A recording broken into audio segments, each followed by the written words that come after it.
Alright, it's been a bit since I last played. So let's read our logs.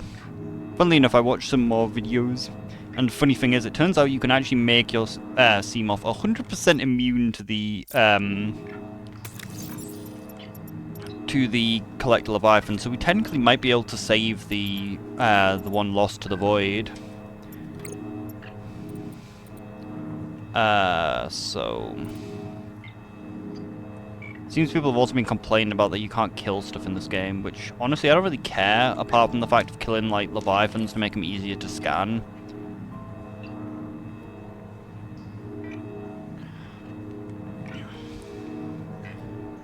Where is the creatures from the feature? The creature feature that features the creature, because we need more creature data.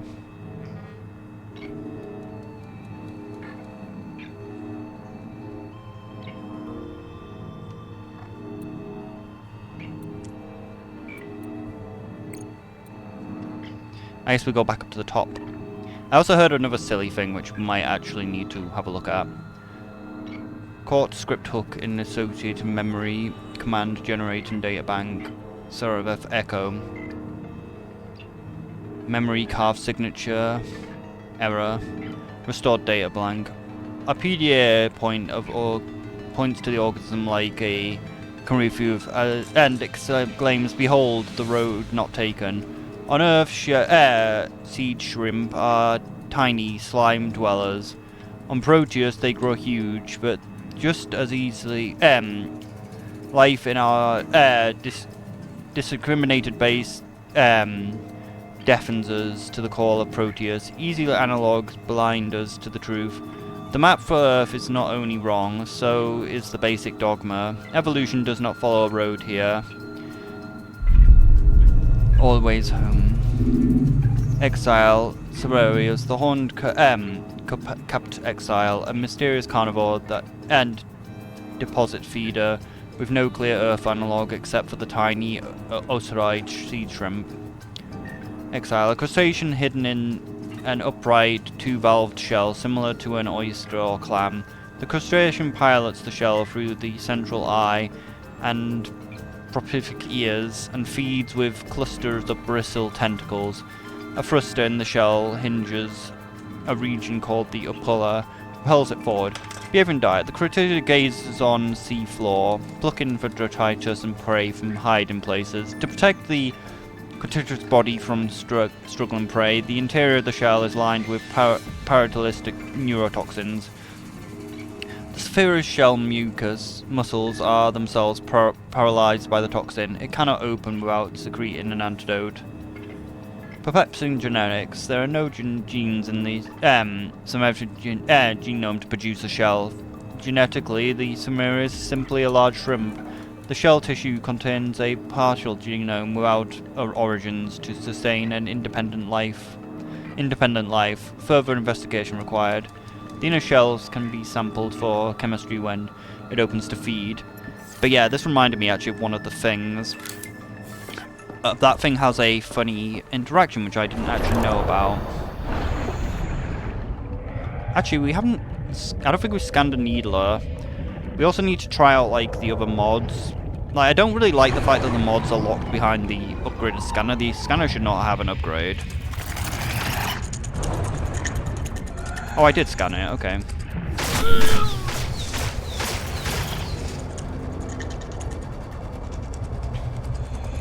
Where did I actually park the sea moth?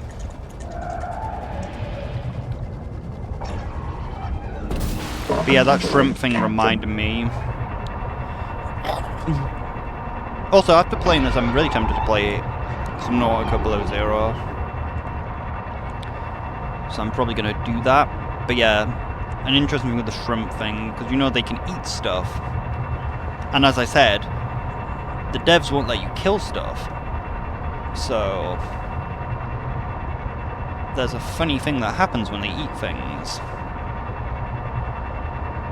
Are we in the right spot? Yeah, this is where the entrance was. Because I know they were found around here, definitely. Around the entrance of this area, weren't they? So we'll just keep an eye on one.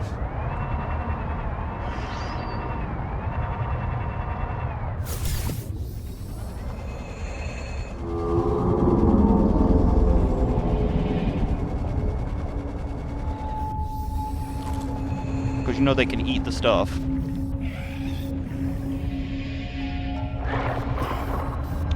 So watch this. See? It eats it, and then it just comes back to life again. Because the fish can't die in this game. So like, even when it's eaten by these fucking things here, it still just comes back to life again.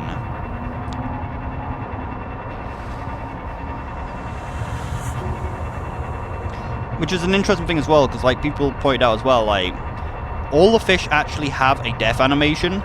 It's just they can't take damage.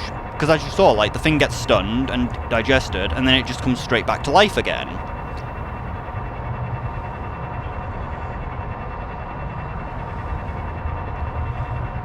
But yeah, I kind of want to explore like the last little bit where the Collector's Leviathan is, and I also want to get like the plant that we need for acid. I also found another thing, which it turns out that the growth bed is even more powerful than I thought it was. Because it turns out there's actually an alternate recipe for water. So the growth beds literally allow you to make infinite food and infinite water. As well as you can also make a... Oh, there is... Yeah, I guess there's an alternate for acid, but there's no real way to get sulfur, so that's probably not really that effective. But yeah, it's crazy that you can actually make the water from this. I did not know you can make water from this. That's crazy.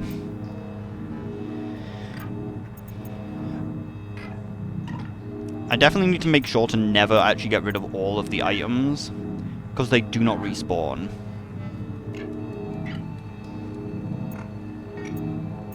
Like, they added more trollite because it turns out you could actually soft lock yourself. Like, if you actually made, if you, like, used all of your trollite, if you used, like, all of these to, like, make, like, upgrades for your Seamoth, you could literally not have enough to make a metal, thing, and just be unable to get trollite, because there is only a limited amount of trollite on the map that does not respawn. They've added more now, so it's harder to soft lock yourself. But you can still do it.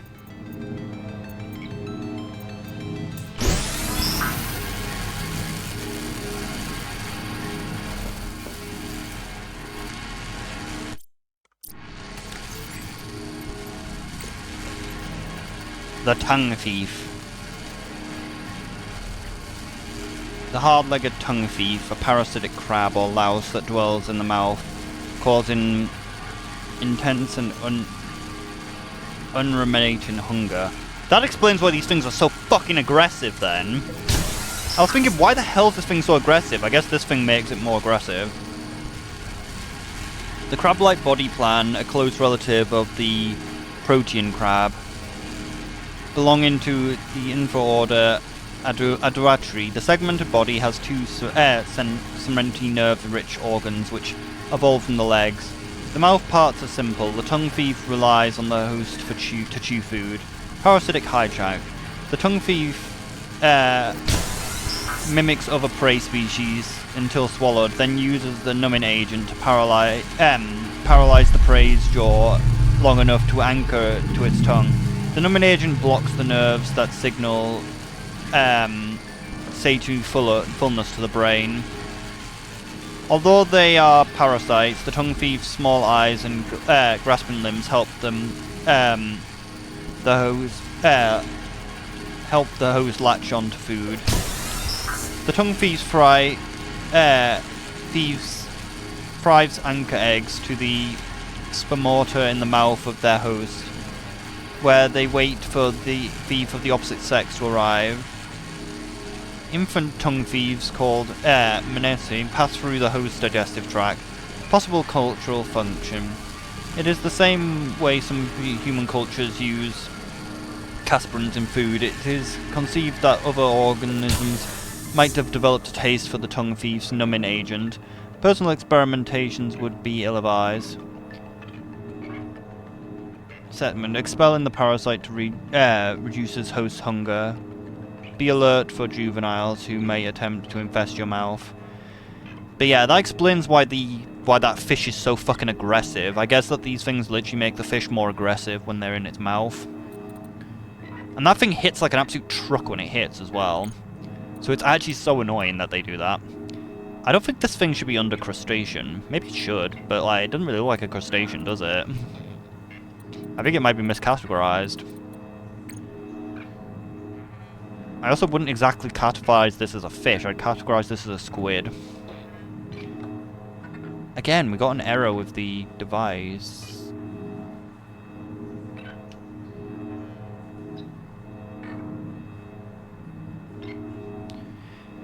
Maybe the errors are caused by them being fish that are for the buff, maybe? Like, maybe this is an error caused by, like, the upgraded bioscanner? Polovalus, the armored dart squid. A swarming predator that attacks by ramming and penetrating its prey, capable of caught script hook in allocated memory command generate delta bar bullhead echo. I'm assuming that these are probably things that come from scanning with the alternate scanner. I saw their eyes first, bright yellow, down inside the lava tubes. I killed the motors and floods, signaled Io and Mel to grab the handholds and held my breath. For a minute I thought the ride was clean through. Then the current pulled the tadpole into an outcrop at the sound, and the sounds they just went off. Like bottle rockets, back and forth, up and down, everywhere. One of them lodged into the porthole, just a fifth from the canopy. And I saw very clearly that it was a squid, completely plated in armor. They hit you tail first, hard enough to punch into titanium. Incredible. Do you think that they could run on a compressed air, or do they burn something? Hull alarms went off. I tried to blink the floods to confuse them. But Melee and Eno's black boxes were already crying. The noises seemed to attract them. Apparently they like to get stuck in wounded prey and wait until you bleed to death. They go to work on your carcass. So by the time I got to the habitat, there wasn't much left of Issa or Mel for Issa and Mel to recycle. When did I die? Why? There's like no data on them. It's just a analog. Like it's just a analog of them. I also now know why these things were so fucking bad. It turns out these things are attracted to light. So if you actually had your lights on your tadpole, they would literally follow you all the way back to your base and just constantly attack your tadpole.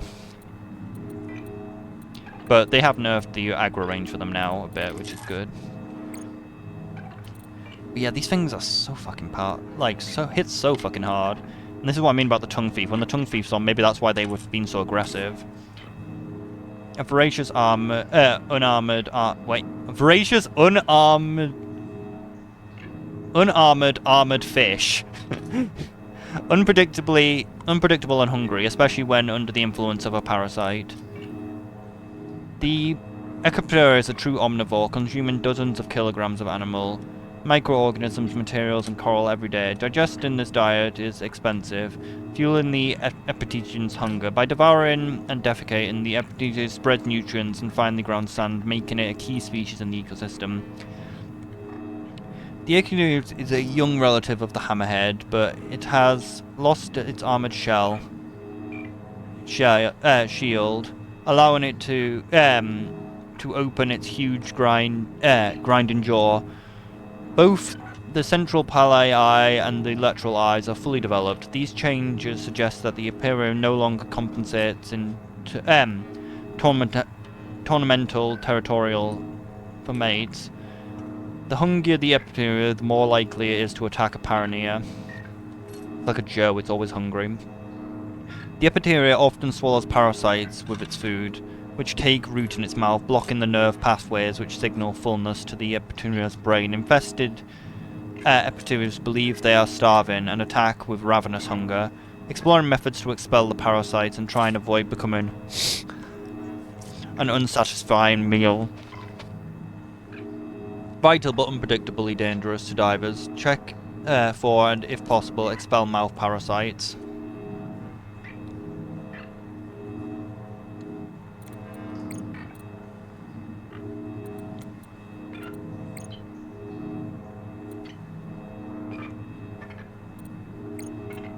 there's just the normal squids.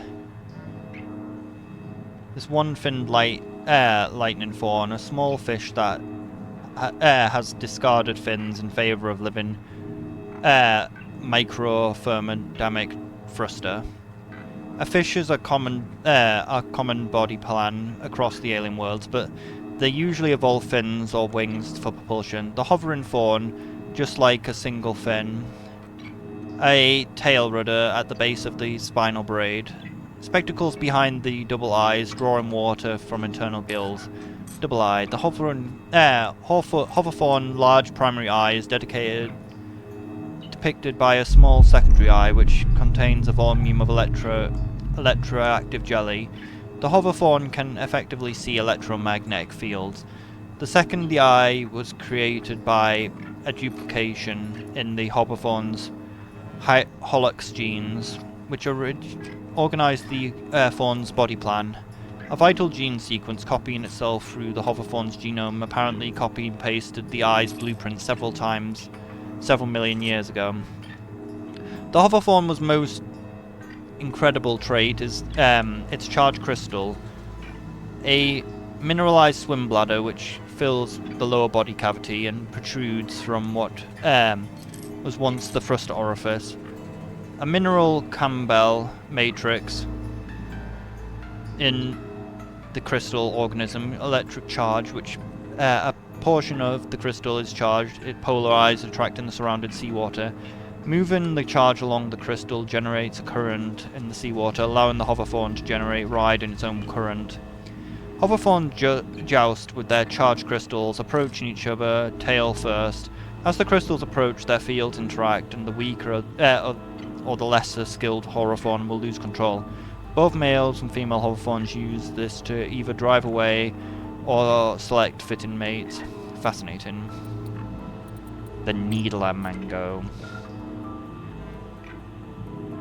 The dart-throwing shark, territorial predator capable of launching uranium-tipped tusks at 20 meters per second.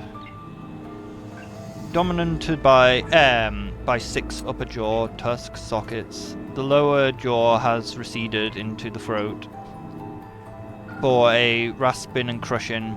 Muscle behind each tusk cranks ligaments around hard anchors, storing mechanical energy like a crossbow. Tusks are reloaded from mature spares deep in the skull. Needlers constantly form new tusks by sneezing ground material paste and quickly setting enzyme in the dental sacs. Each tusk is tipped with a self-sharpening uranium oxycap. The usually spaced dorsal fin, pectoral and pelvic fin have given the needler excellent stability and aiming control. A large caudal fin drives the needler on a sprint. Like its relatives, the marrow breech, it has no thruster. 4 whiskers detect water currents to help aim. Needlers are social, nesting and sometimes hunting in family groups. They may be pack predators, cooperating to bring down larger organisms. Their need for constant mineral intake makes them fiercely territorial. The needler shares a close relationship with the nibbler mango, which has a similar battery of constantly regenerate teeth. The needler may have evolved its tusks to penetrate hard shells first, firing at its prey already clamped in its jaw, then launching the tusks as harpoons. Territorial predator avoid even when operating submersibles. As I said, I'm pretty sure this is just the scanner, like the upgraded scanner thing. Caught script hook in alligator memory for command generate data bank. Panaria Echo. The Panaria is one of the ecological amputees we keep finding. It evolved for a niche that no longer exists. It found its way to get things done, but I think it's trying to grip that phantom hand. Proteus as a patient. A prey fish that mimics the bladders of kelp. I am wondering, do we get like more data for scanning the fish that actually give us power? Fish, a relative of the half moon. The paired pectoral and pelvic fin and anal fins are large but closely spaced, favouring agility over speed. The tail fin is ragged, all the fins mimic the pattern of the kelp blade. The spinal nerve braid is protected by an armoured stem, similar to kelp stripe. The jaw is clamping. Food is rasped by the tongue. Kelp mimicry. The Pandoria evolved to mimic the air bladders of large kelp. It is unclear whether the Pandoria travelled here from the kelp forest or if a kelp forest in the Comoran region went extinct.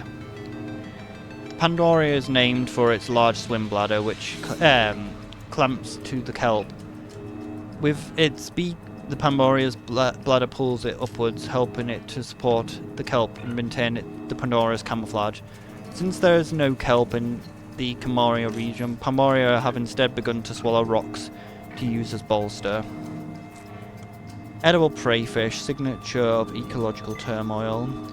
Check for rocky baluster before consuming. Wait, you can eat this thing? Can we actually grab this thing? I thought this thing was too big to grab. I never actually tried grabbing one of them.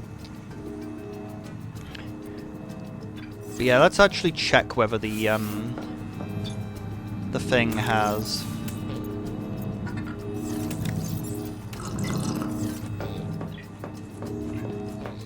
Let's just check whether we actually can make the things.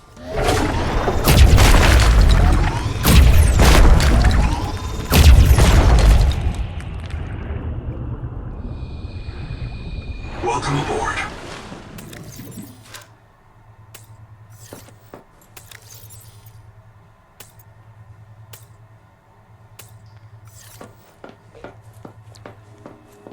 Let's put in some trollite. I only just had enough trollite myself by the looks of things.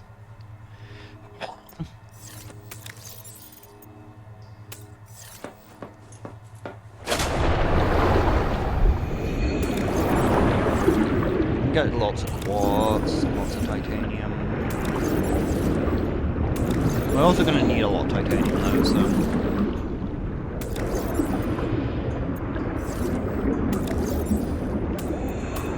Let's just make sure we don't run out. Copper.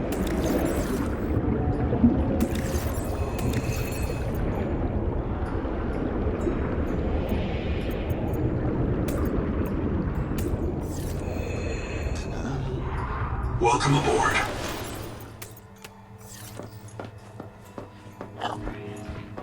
Oh, do I not actually have the bait, the thing? Probably gonna find I need strong acid or something done.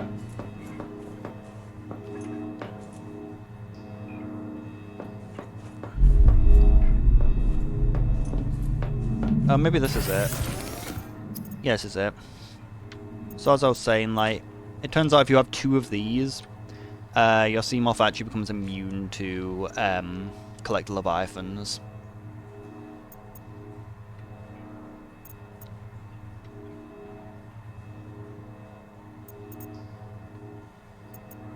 So we need Strachium, which I think is everything, right?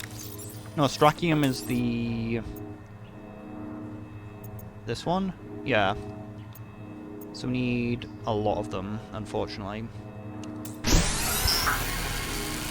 Fortunately, we put the things in our thing, so I guess we'll just put the others in. And then we can possibly rescue the other Seamoth. The only problem is that rescuing... Like, the question is, though, can I actually put the, Can I put the stuff inside the Seamoth?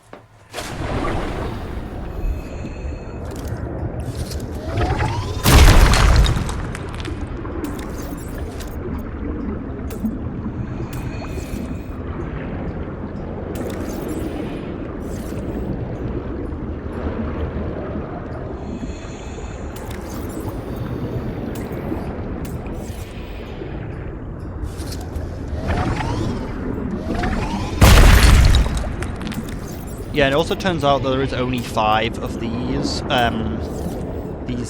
algae things, and they don't respawn. And they're also got a really fun bug that they have, which is they can also just clip through the fucking map when you break the thing. So you can literally only get 5 of them, and sometimes they just clip out the map. Fortunately, that never happened to me.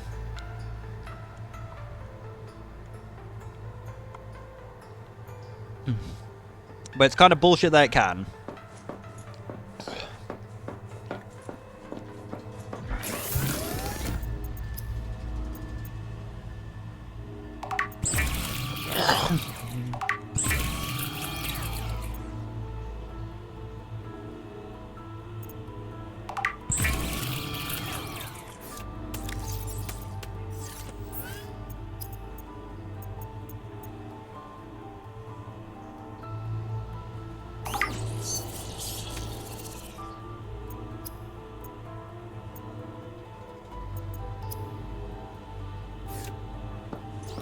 But yeah, my question is though, can I apply the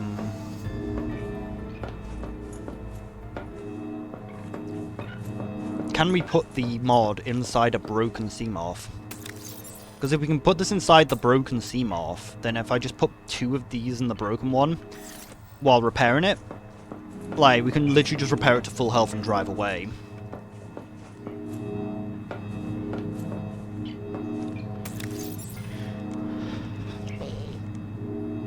But the problem is I kind of don't want to get eaten while trying to do it.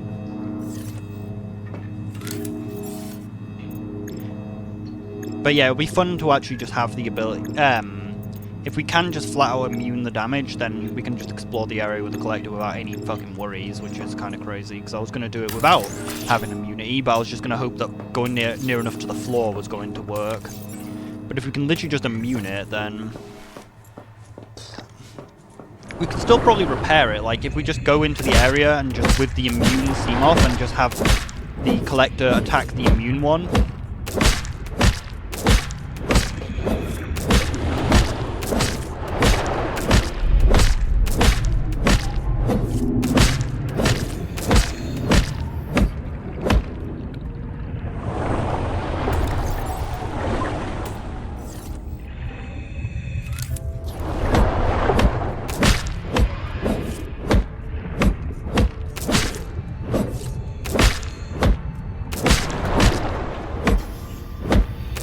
And if we could have the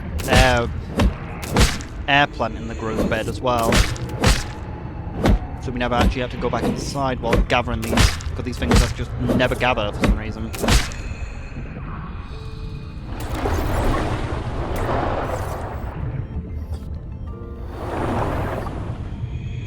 Welcome aboard.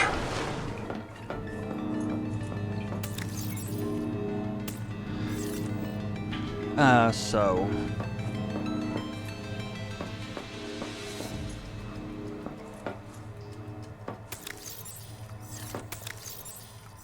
what did I want to do again? Oh yeah, we were gonna make the biolab, so we can see how close we are with our upgrades.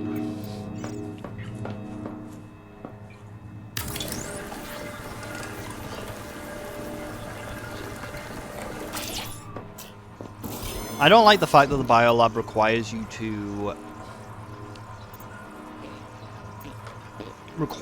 to actually have got the things to use the mods, because it literally just means I don't use any of the mods because you just don't unlock this thing until far too late in the game. So we got everything in this area. This is also going to be useful for repairing the Seamorph. Like, this is the thing that we use to repair the Seamorph, become invincible when not moving. And then we also got the, and if I could apply the things that stop damage, I could just stop moving and become invincible.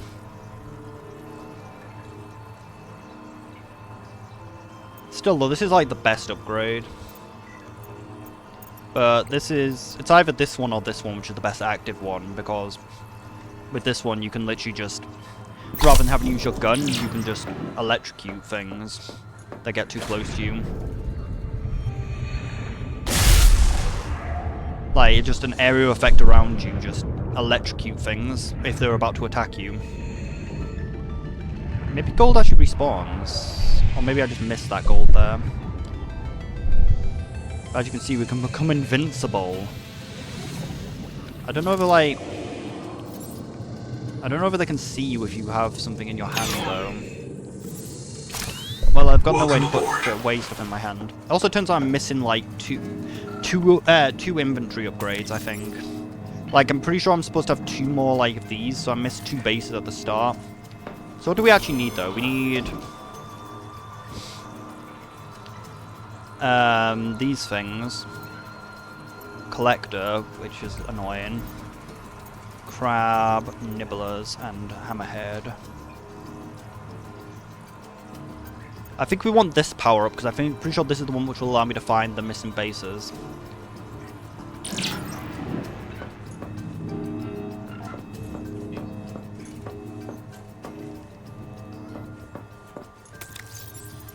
What was the other thing on the side of the... Oh, it was just to create more vehicles, wasn't it? Seek fresh water intake.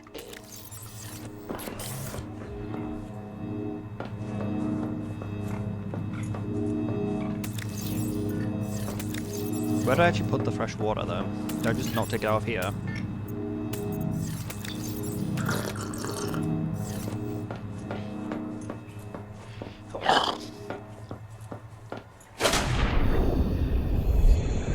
Welcome aboard.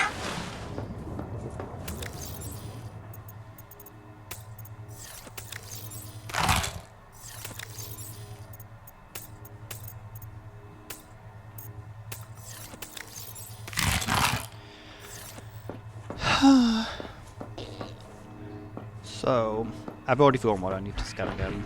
Like, we just need to go back and scan the things. So with invincibility, we should probably scan the Collector Leviathan. Alright, so that, okay. But yeah, let's head back, even if we have only got 1 immunity. But we also have a speed upgrade.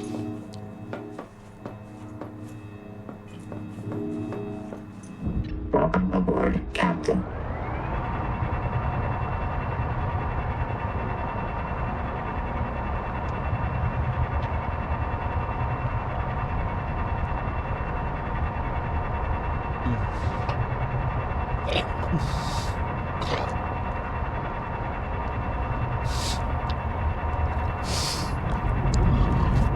Yeah, I heard invincibility is supposed to work on the Collector Leviathan.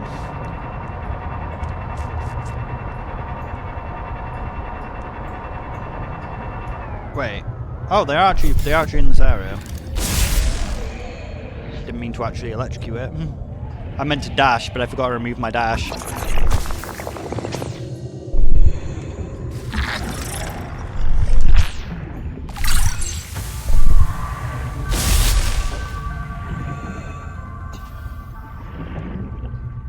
Welcome aboard, Captain.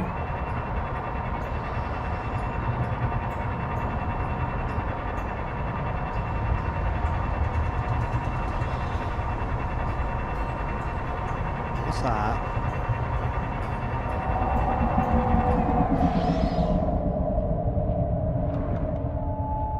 When we hear the place, we say, remember the stars, credit to the species, not like the king before. But tell him, with broken claws, credit against our debt. What is that, though? Is that just a ring current? Yeah. Have we scanned that thing? It says we can grab this, so let's... Oh! So we can. I thought they were too big to grab. I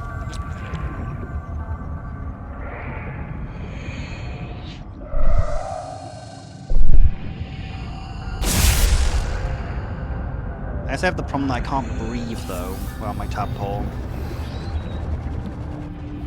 Welcome aboard, Captain. I believe if we stay on top of this rock, we should be safe. Where are you? If it was daytime, we could see the fucking thing. I just don't want to die of asphyxiation.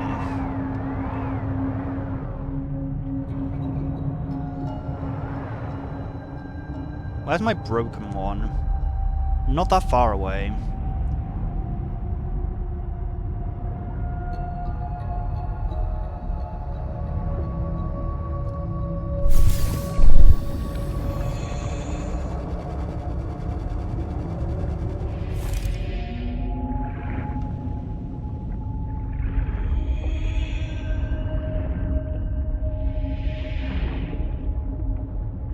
It doesn't seem to be spawned in, so maybe we can actually get over to the tadpol and repair it.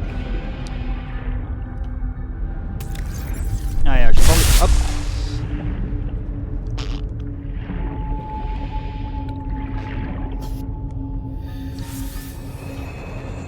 I probably should store my stuff just in case I die.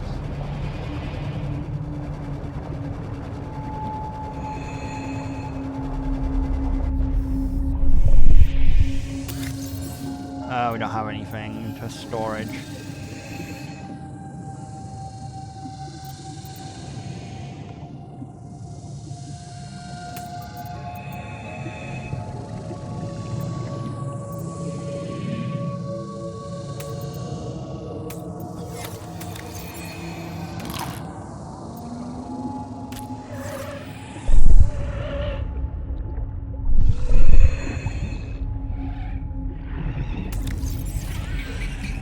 Oh, there we are, it's daytime now, we should be able to see it.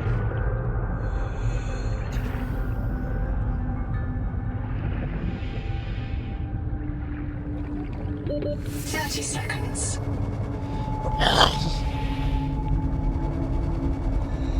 Maybe we can just save the tadpole. Because the thing just isn't spawning, which is pretty useful.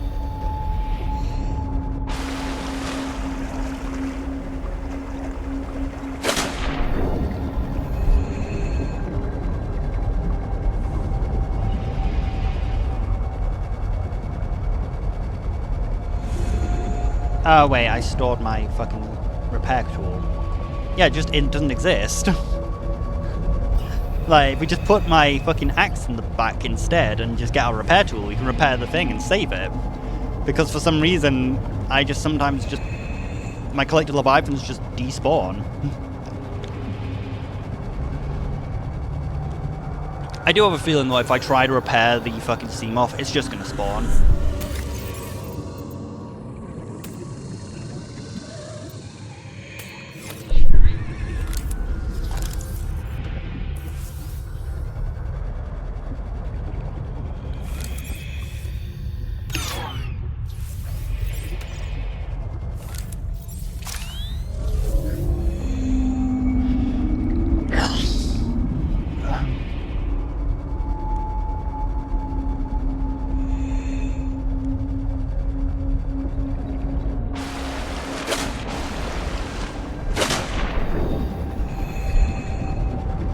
We're literally looking for it, so of course we can't find it.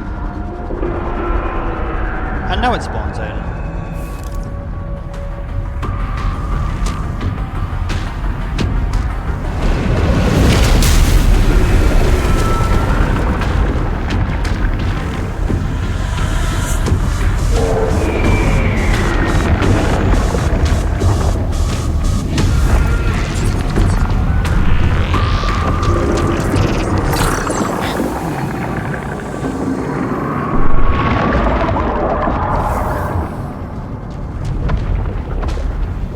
Well, it's actually pushing it closer to the edge of the area.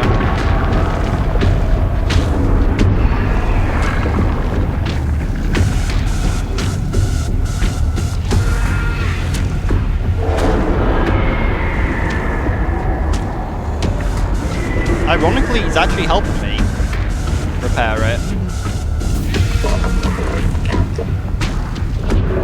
Like, he just pushed it to the edge of the zone. I don't think he can actually hit it anymore.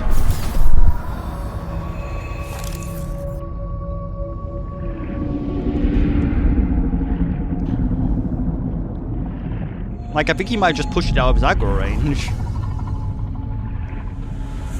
Nope.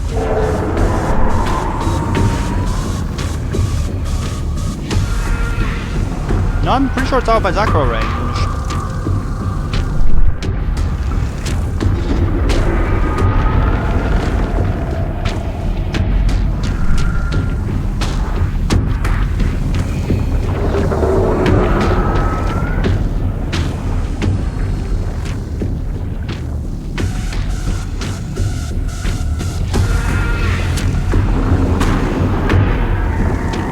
Yeah, he just can't get any closer.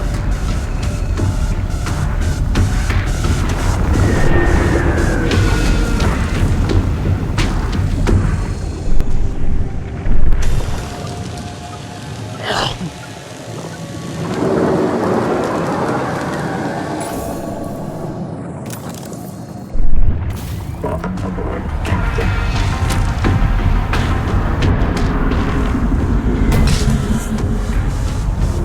Oh, I was wrong.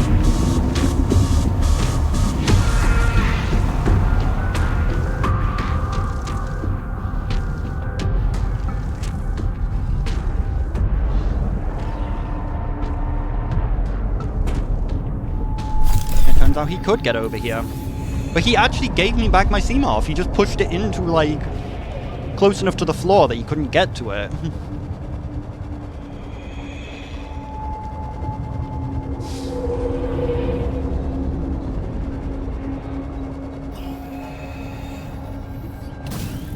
Well, that's one thing done. One objective done that I was hoping to do. If only there's a way to uncraft the Seamorphs.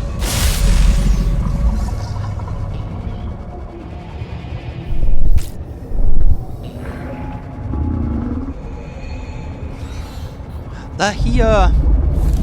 So the legends are true! These things are far too fucking rare. But it turns out these had a food item which I didn't grab.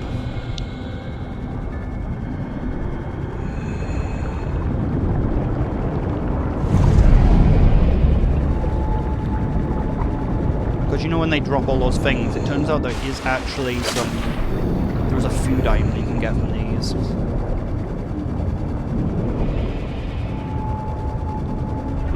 Like, we're looking for a slightly different bubble.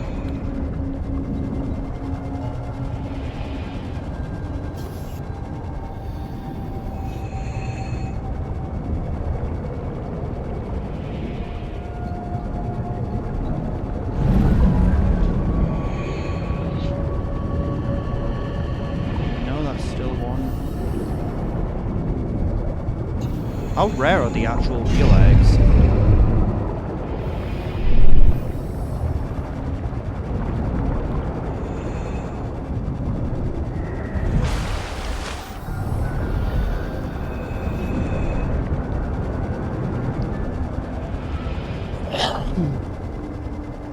Well, they stopped dropping them now, so there's not much point in continuing to follow. Oh, there was one, I think. Maybe that's one? No.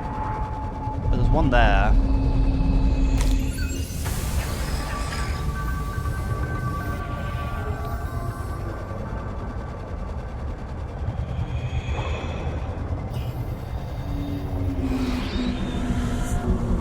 Welcome aboard, Captain.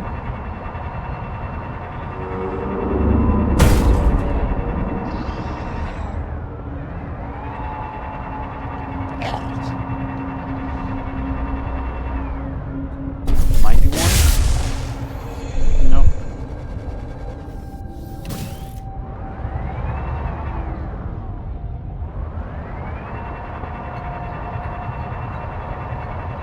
Wow, these real eggs are actually so hard to find, though.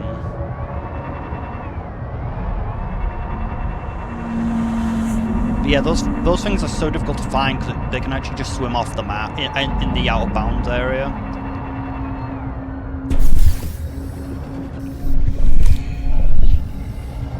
Welcome aboard, Captain.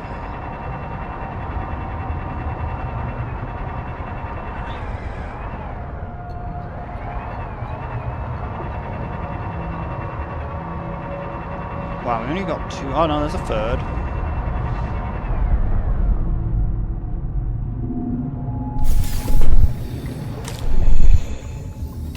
Welcome aboard, Captain.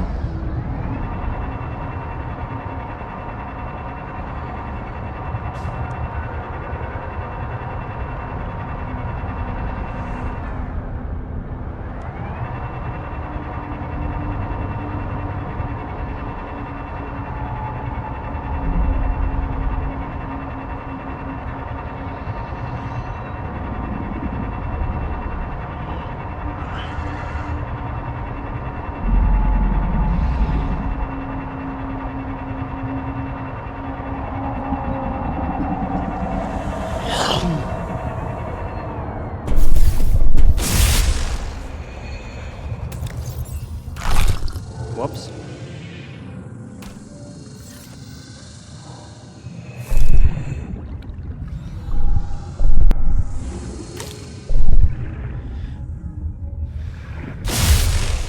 I keep forgetting I don't have that. We actually move significantly slower now. Fortunately, these things are not actually a threat to you.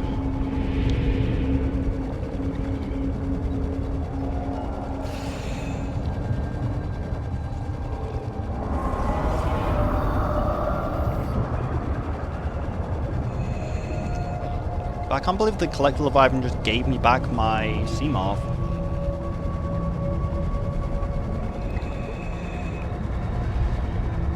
But as I said, if only there was a way to deconstruct it. Welcome aboard, Captain.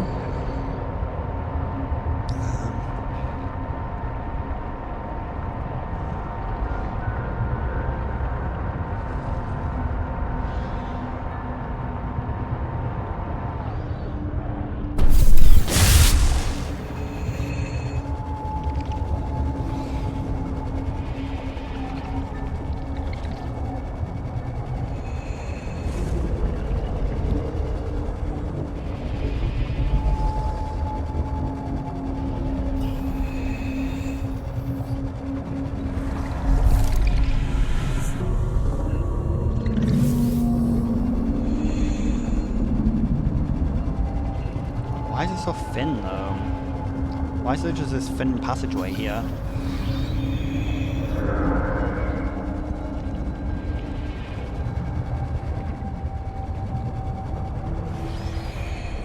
Welcome aboard, Captain.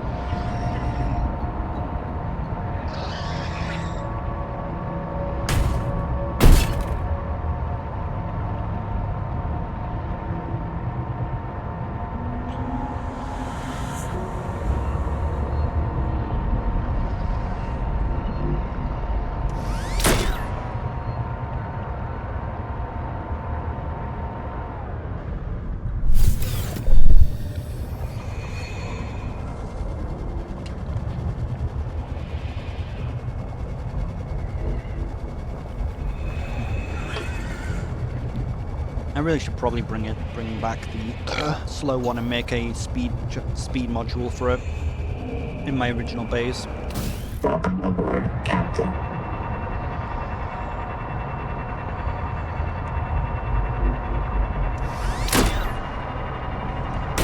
Wow, you suddenly get a lot more speed if you actually have the wings, don't you, through these rings?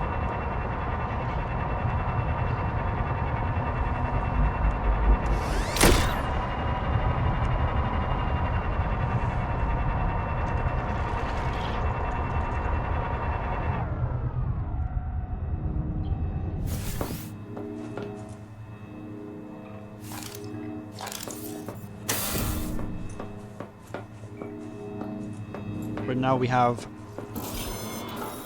got the Collector Leviathan thing, which isn't actually that good. Considering it comes from a Collector Leviathan, it's kind of bullshit how bad it is. Because as you can see, its effect is, in a small area, pings all of these. It doesn't even ping all of the resources, it didn't even reach all the way to there. Like, it pings in a really tiny radius, as you can see.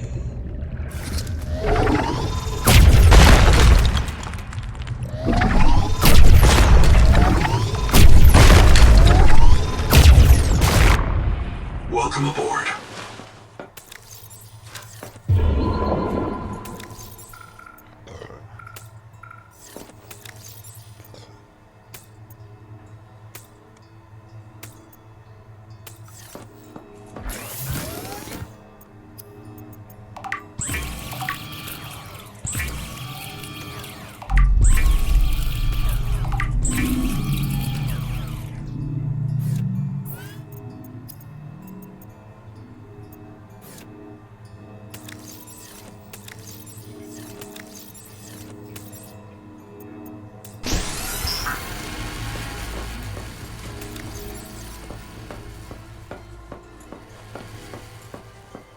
As you can see, the area is kind of tiny, though.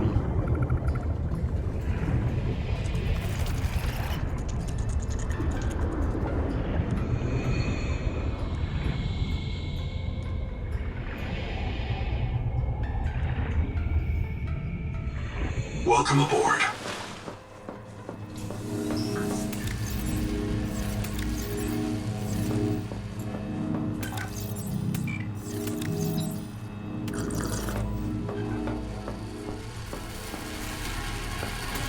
Oh damn, I was hoping it'd be done.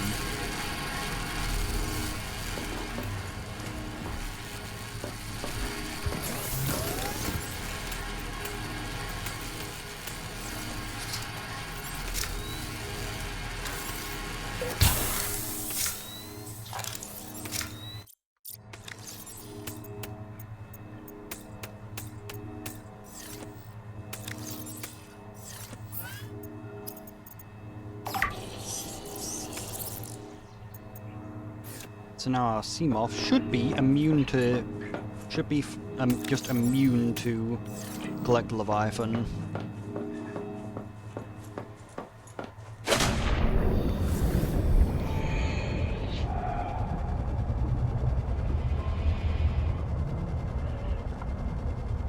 So we can explore around in the area where it is. But I can't believe he was so nice to give me back my Seamoth though.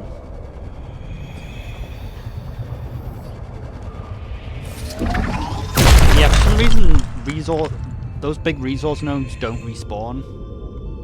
Which means that, like, you can literally just softlock yourself by destroying all the trollite on the map. Aboard, Captain.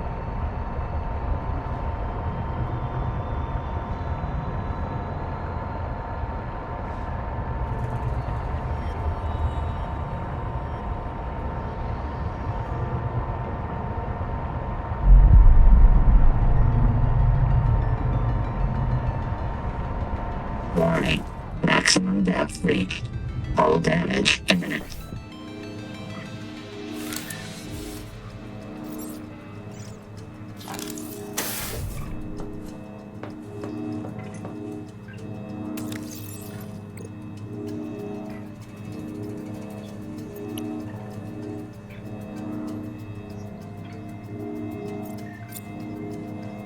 Where's my other one?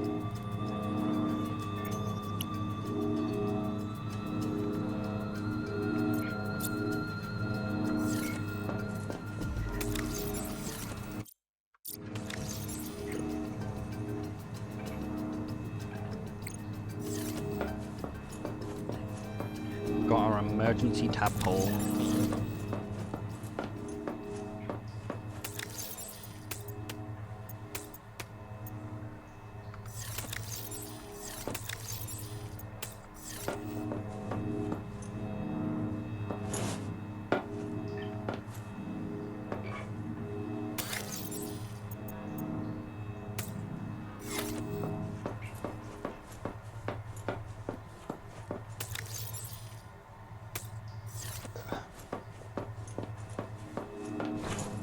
Welcome aboard, Captain.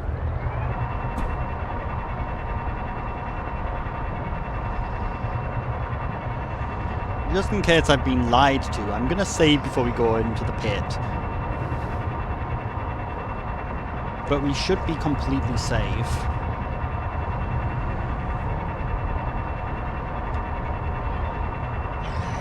It would also be better if we went through the pit when it was actually daytime, but as we know, you cannot control the time of day in this game for no reason whatsoever.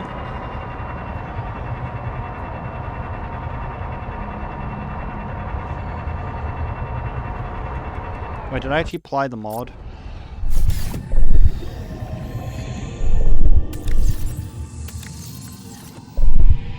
Welcome aboard, Captain.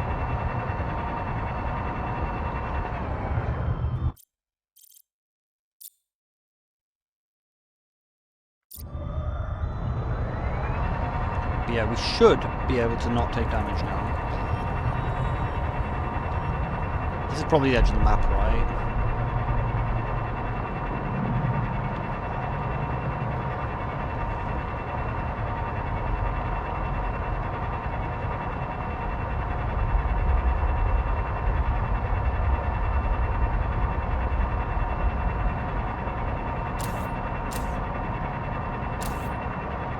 We actually have better vision without the lights on.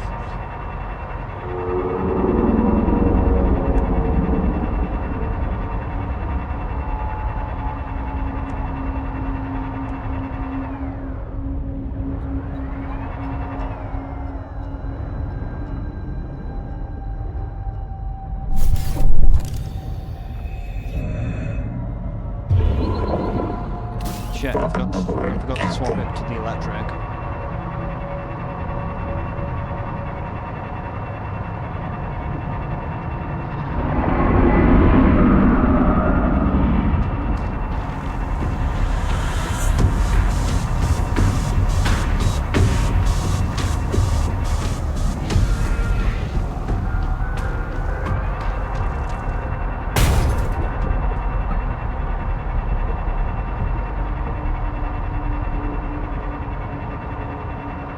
I just wanted to have a look down here.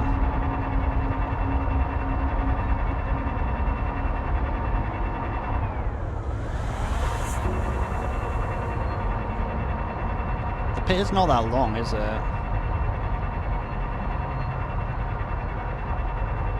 It's just big. Yeah, there's literally nothing down here.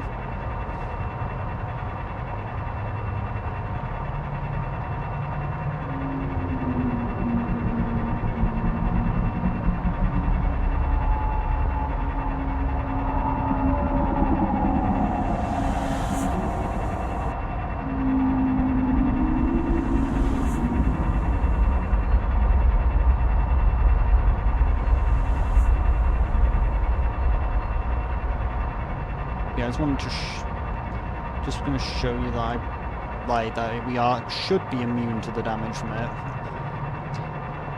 which would be funny if we are. Like, just remove the threat from the game.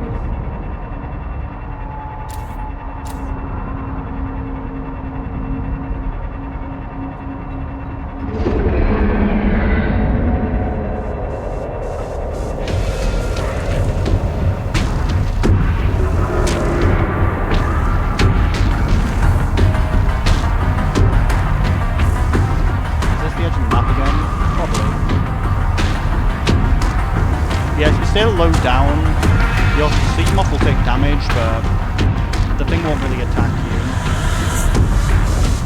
As you can see, it should take damage actually.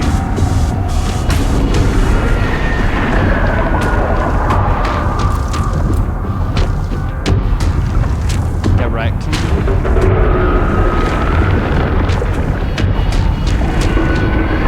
Didn't even seem to be able to grab her for some reason.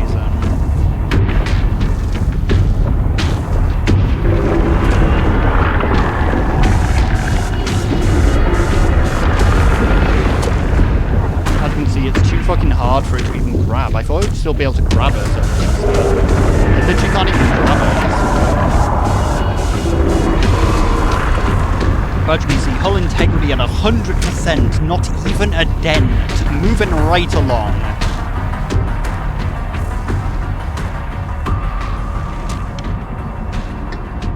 CO2 damage reduction upgrades. You literally can't even take damage. You can't even be grabbed by it. Which I did not know. I thought they could still grab you.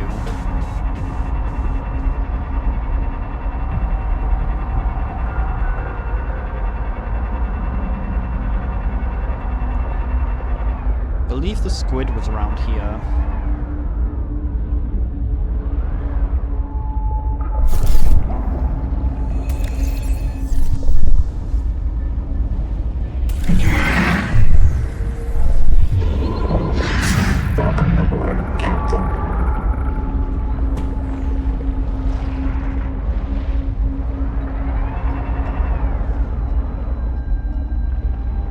Oh yeah, I also heard this thing doesn't like light, so if you just go BAM! It will deter it. Like if you just flash this thing in the face, it will like not like it.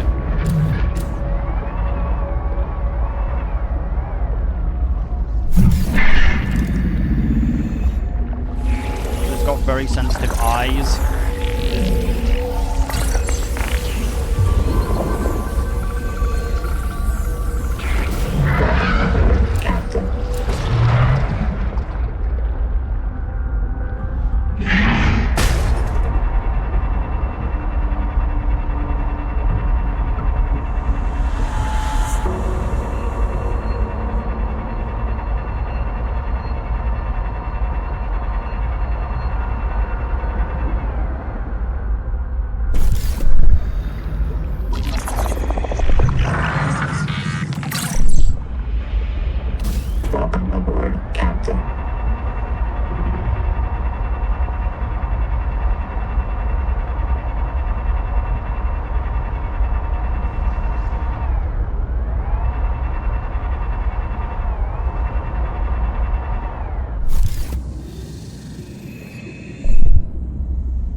scan on this? Maybe it was just a fire knob.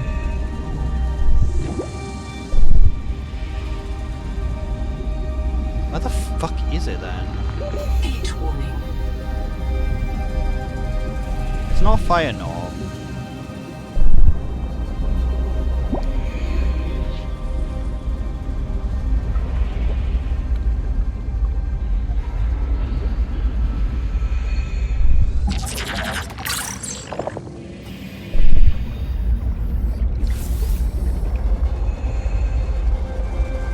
Welcome aboard, Captain.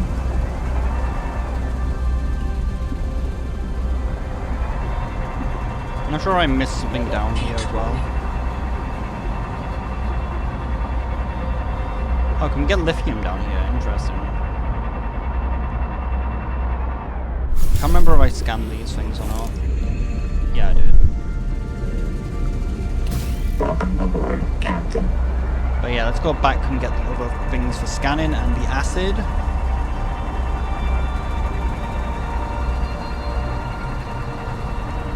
But yeah, as you can see, the Collector Leviathan ability is not very good.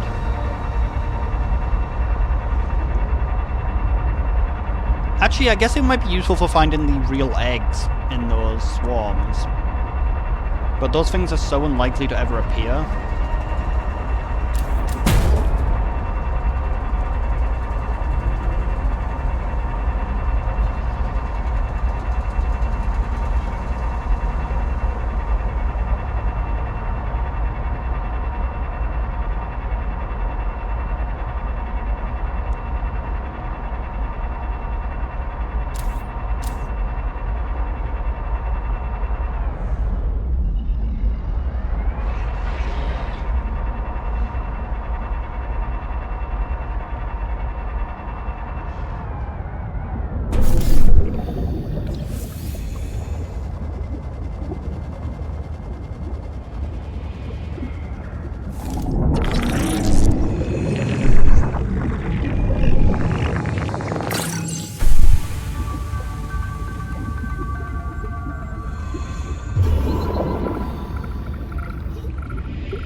Yeah, there should be 2 more bases around the Stein area. They also added more silver to the map as well.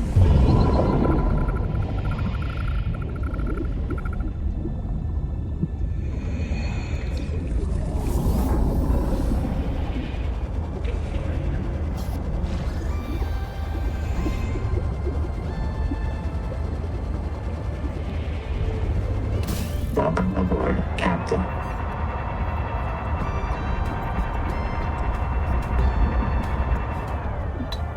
I think it's alive.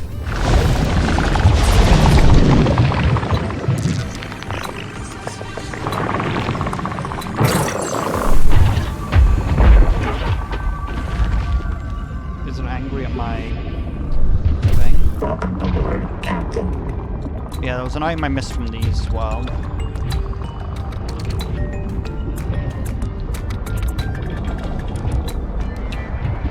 Because these things are literally just the sea treaders of this game.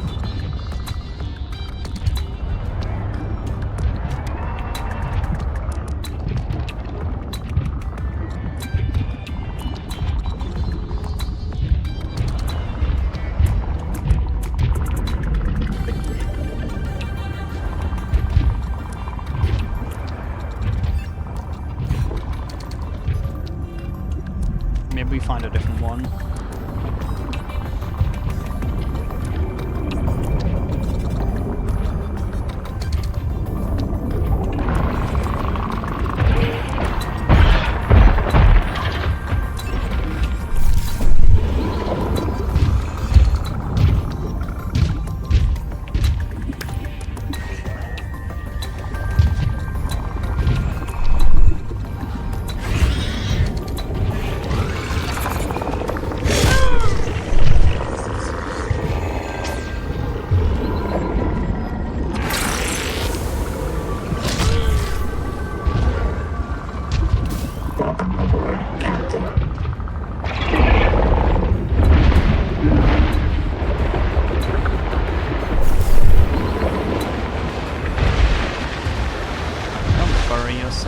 bastard.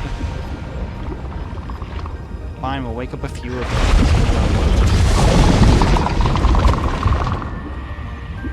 There we are, this is what we're looking for. We're looking for that shit. That good shit.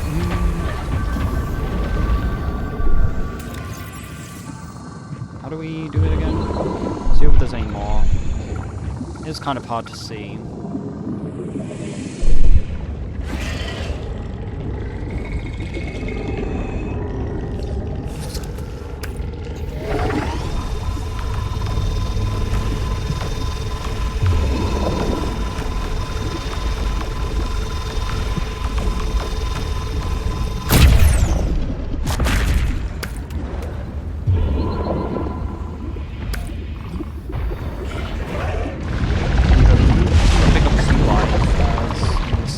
Like, you can't even detect fish.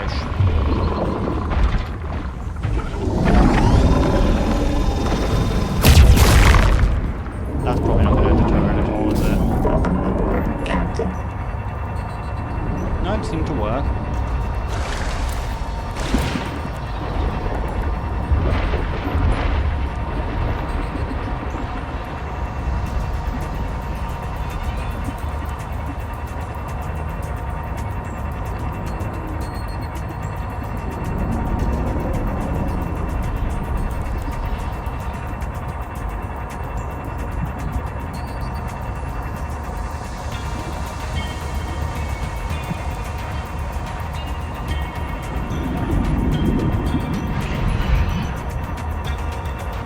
What else do we need to scan?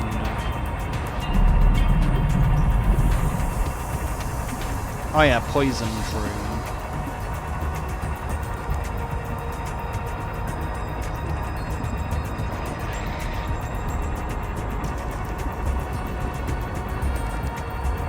Which I think is actually the power room I'm after. I think there's a base close to here, possibly. Oh wait, I think I already got it.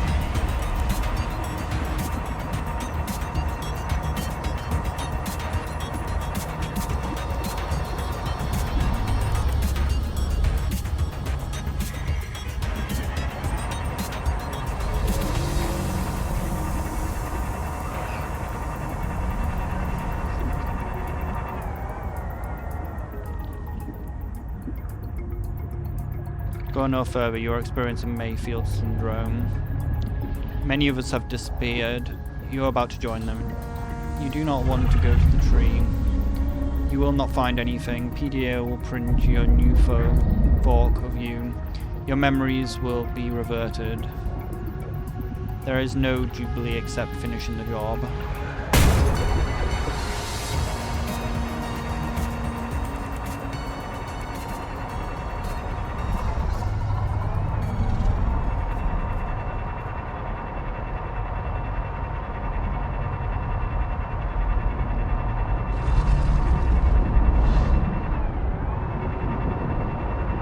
Oh, we managed to find more of these. We managed to find these again. I was just going to complain about how rare these fucking things are, and then you just find tons of them. You have to drop them in the void though, didn't you, you piece of shit.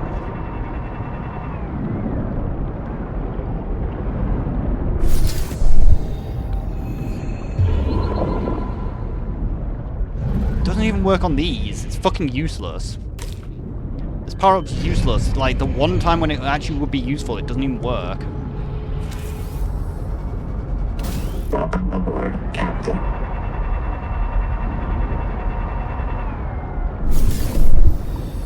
Oh, that one looked real.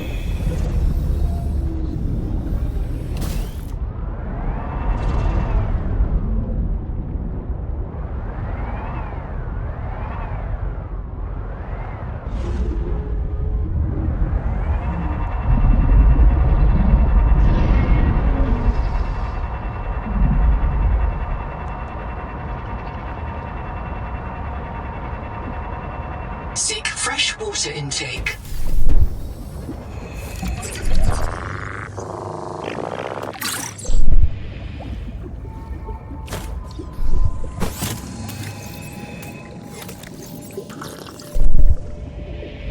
Welcome aboard, Captain. The only only thing I miss about not being able to kill stuff is they don't have the 1,000-degree knife, so you can't just hit stuff with your knife and have food. Yeah, I'm not sure if we got this cave here. Also, it turns out that if you see these, I believe it means there's silver nearby.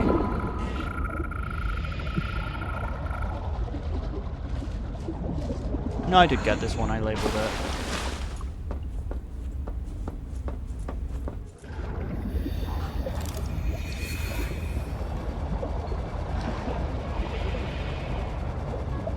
Welcome aboard, Captain.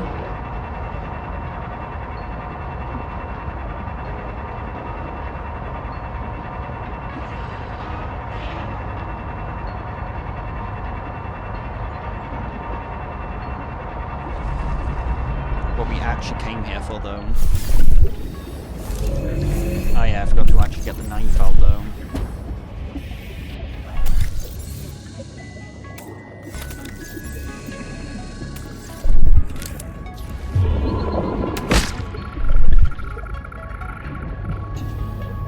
The scan is useless. It didn't even pick up on these.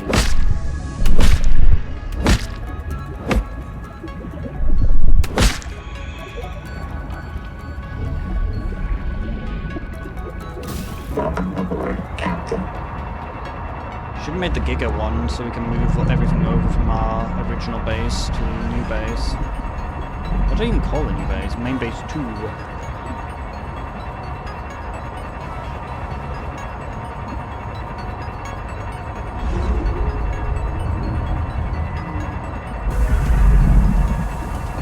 But yeah, all of like the biobeds are in the first half of the game. And as you can see, I got like most of them. I got like all the ones that actually give you infantry upgrades. I just didn't get the two to give you equipment upgrades.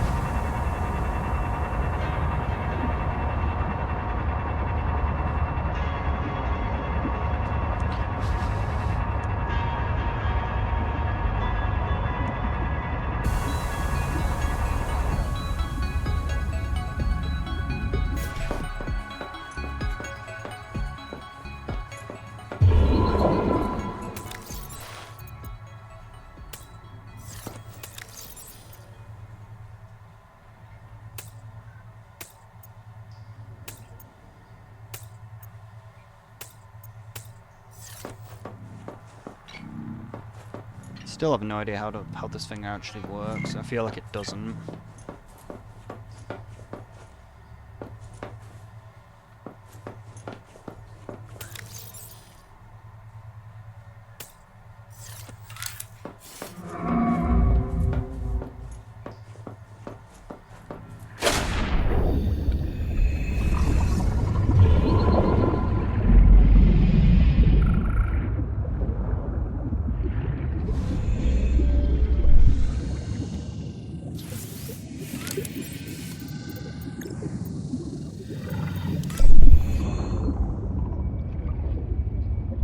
Can't bother to make separate beds this time.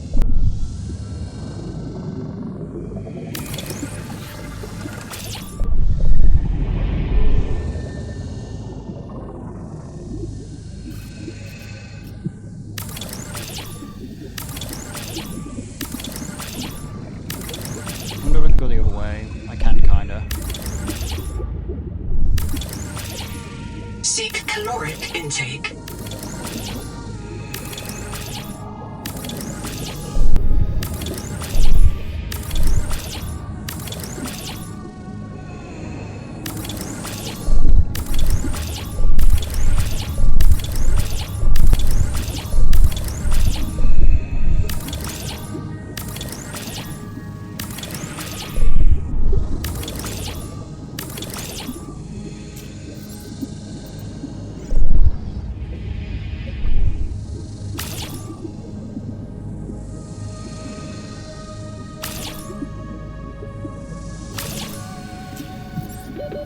Seconds.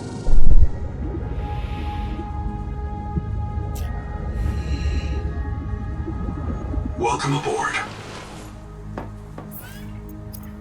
What do I need for this? Astronium. Dedicated wham. I should have made one of these though to move everything from this base to the other one.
Where are they then?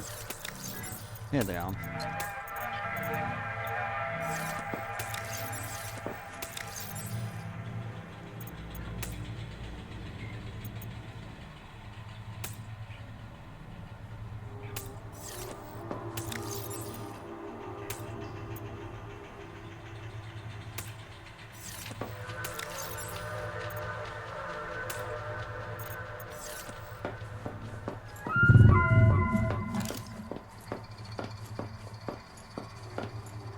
Welcome aboard. Welcome aboard, Captain.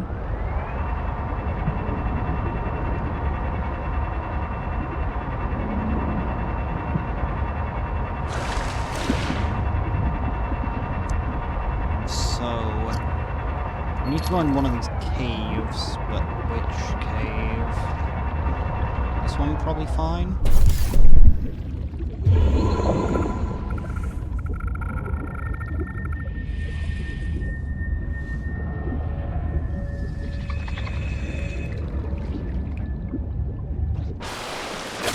We need the last and actually probably most helpful upgrade. At least for what I'm trying to do now.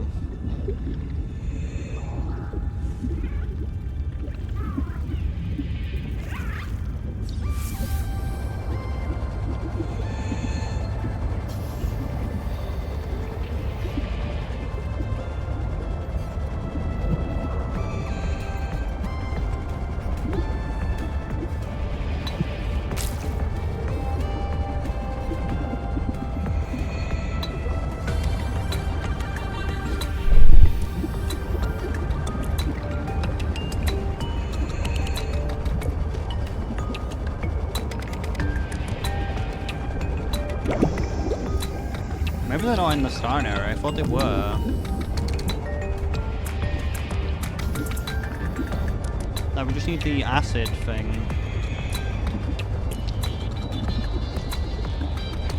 Fine, we'll look around somewhere else. Maybe we'll find one of the bases accidentally. Welcome aboard, Captain.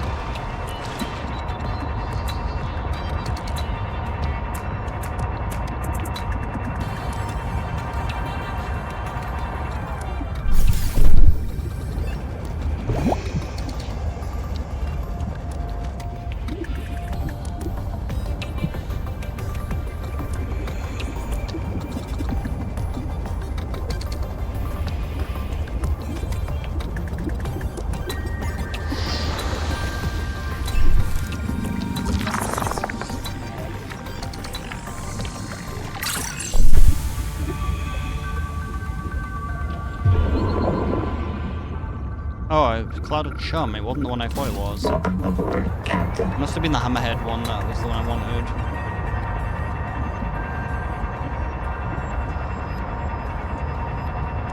Cloud of Chum is just a worse version of the electric power-up. Of the discharge one. Because it's just a release a childhood of delicious bait to distract predators. But then you can just do this, which just electrocutes everything in the area around you. But I was after this one. Detects nearby bases. Welcome aboard, As you can see, when you get close to a base, it puts up a little electric thing, so we can find the last two bases that we haven't found in this area.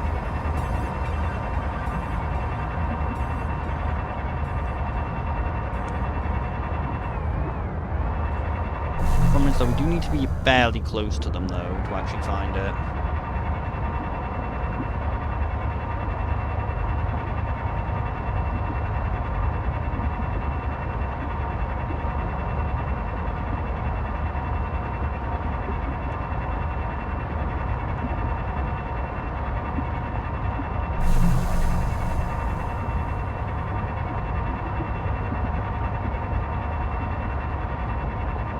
Does the lithium respawn inside the Great Maw, though?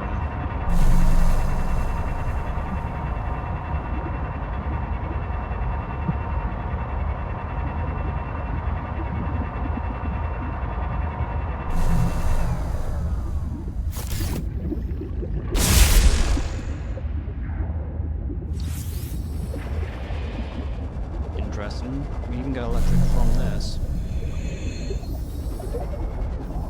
It looks like the lithium does not respawn. It also turns out you're supposed to be able to swim into this without hitting the things.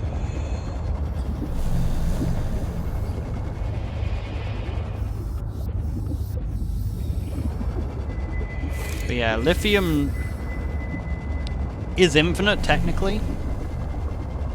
It's just kind of annoying to get infinitely, because I think there's only one spot in the game where you can actually just get lithium all the time. I believe this table just always has one lithium on it. Like, this is, I think, the only respawning piece of lithium in the game.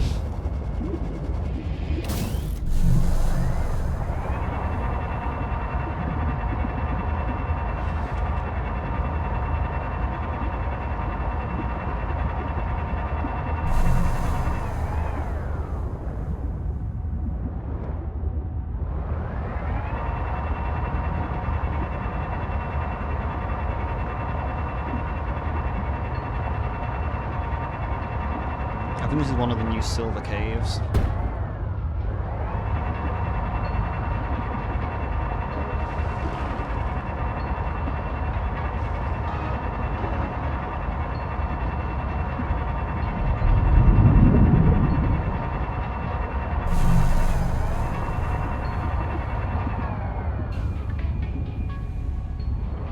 No, it's definitely that base.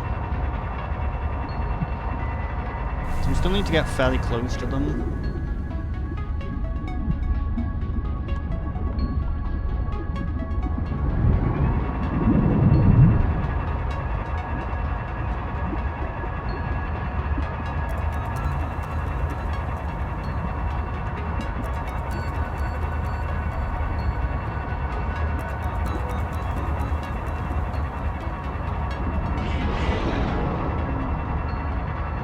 I should really bring the materials for a beacon.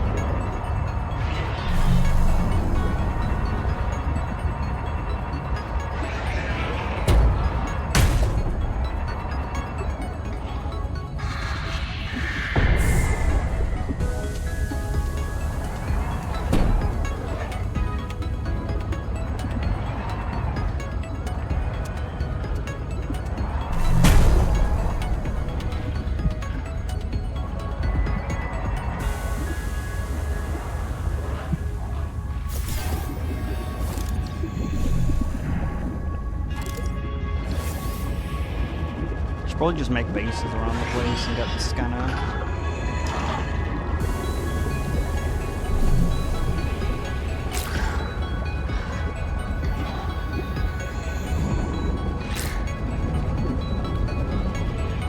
Welcome aboard, Captain.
Maybe I should turn off all of the others while I'm doing this so I can actually see where they are.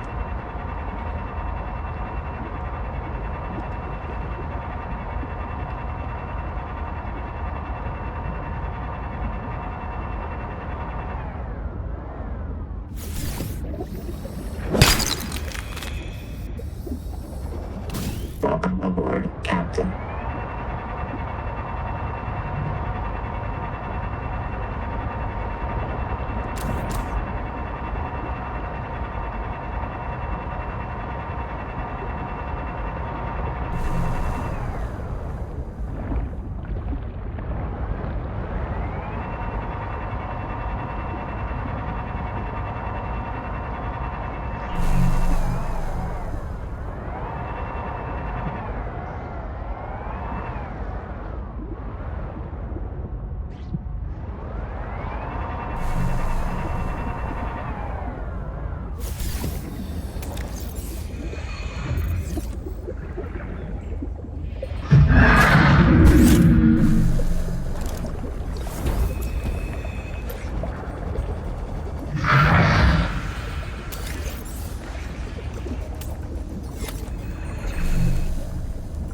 Welcome aboard, Captain.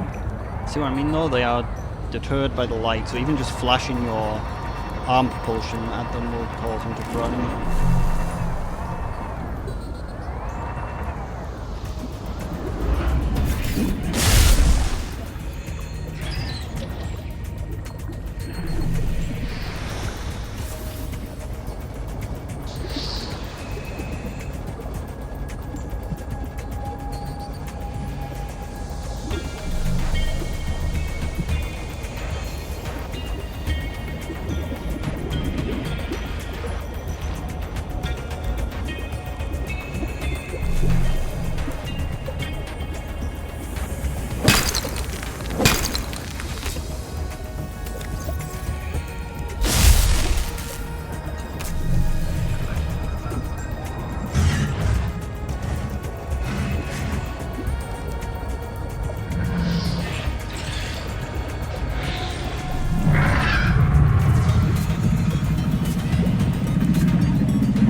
Welcome aboard, Captain.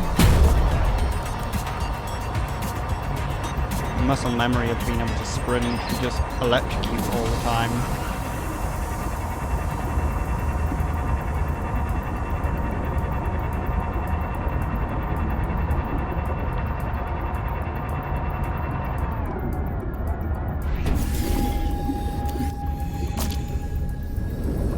Welcome aboard, Captain.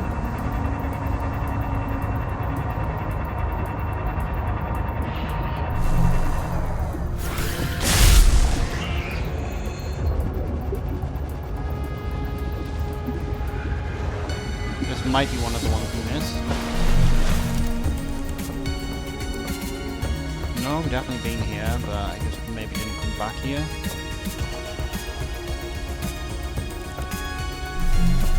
Yeah, I must have just not come back here. Ironically, the fact this said stool, I honestly thought this was a giant crab.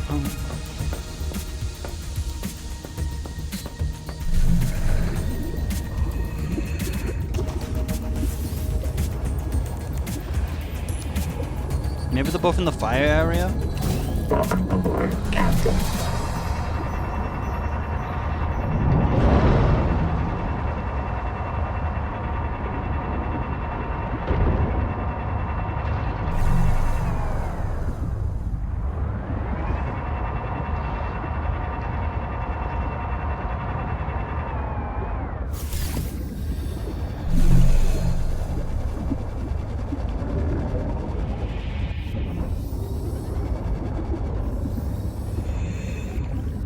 Found a person who got crystallized.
space.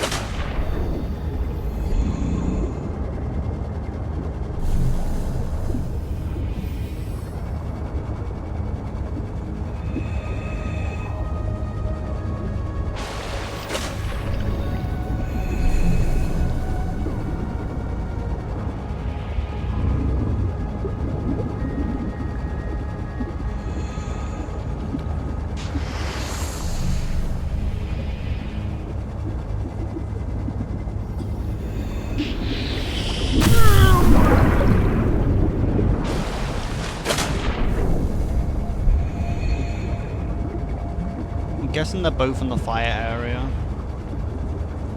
I believe one of them is actually close to the tree though. Like the first upgrade, the digestion tree. Welcome aboard, Captain.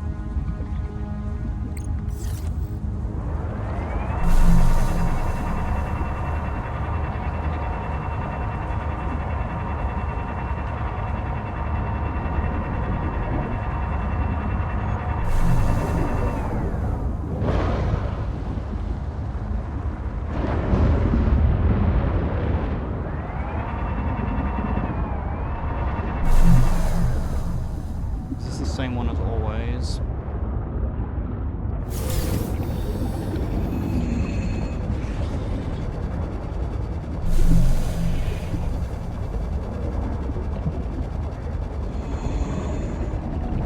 Really need to make a beacon. Do we have a beacon?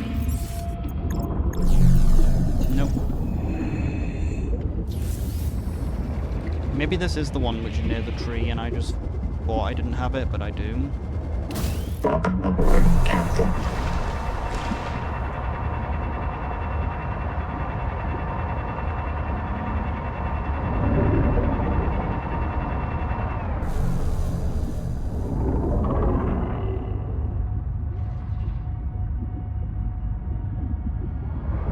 What is that? Is that the...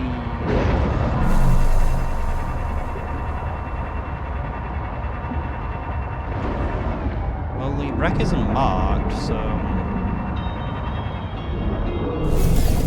This looks so small. Probably.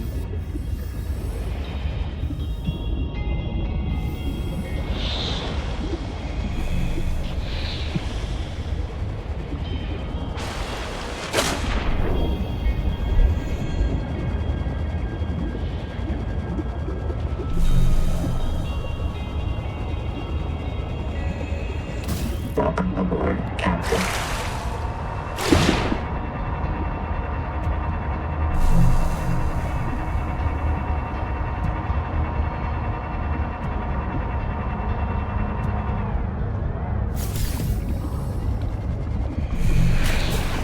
Seek fresh water intake.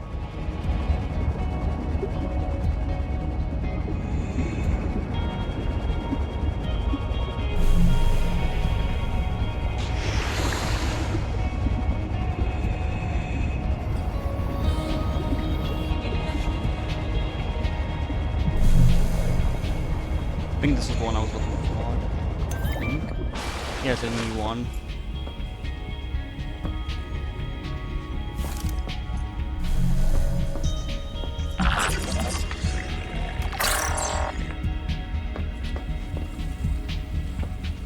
Dexterity upgraded.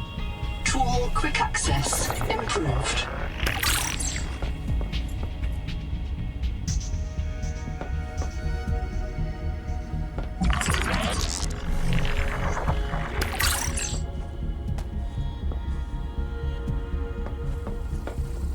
Welcome to my special clinic. The medal is giving everyone tremors. Sophie says don't treat it. I need a clear timeline of nerve breakdown. I say I cannot afford clumsy workers. This bed will reprint you with improved fine motor skills and muscle memory. No more fumbling around for your tools. It will delay the symptoms for a while. Just don't tell the boss. Let's help her pretend she doesn't know.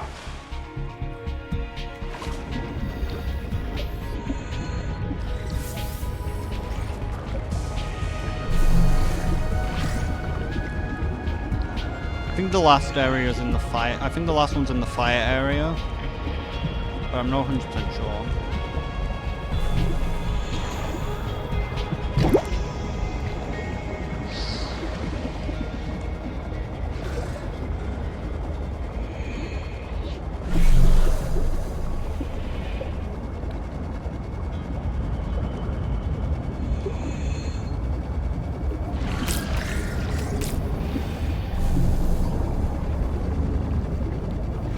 Welcome aboard, Captain.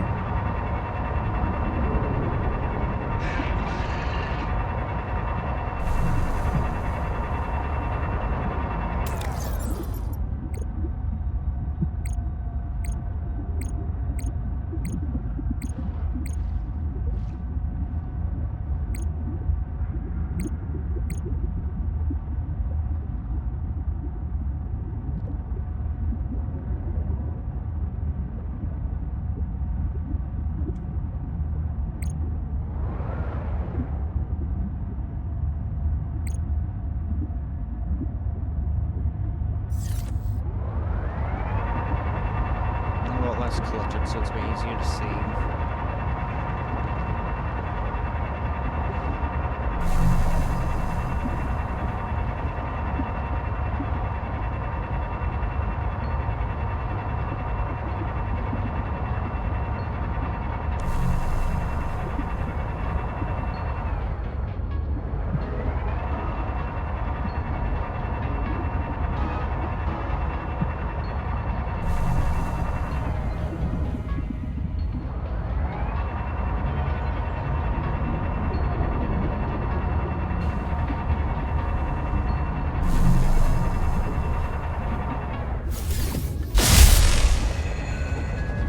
Dehydration. You can live with it.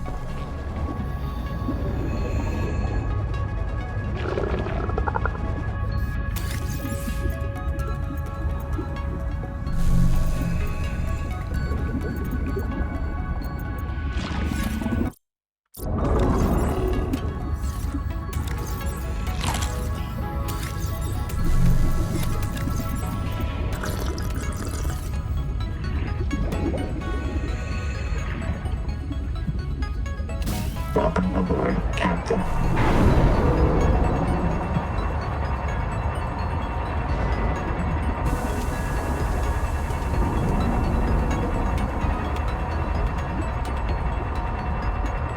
Like, I think it's in that area where I was,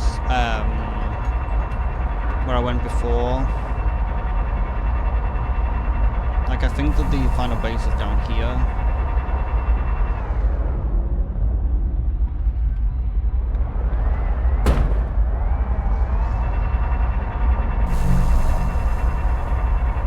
Or not, it's up here.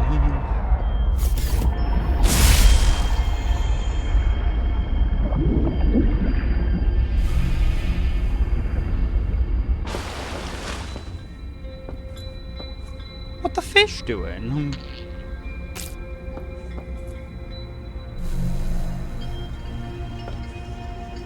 In fact, we've been here. Dexterity upgraded. We just didn't Tool click quick the bed. access improved.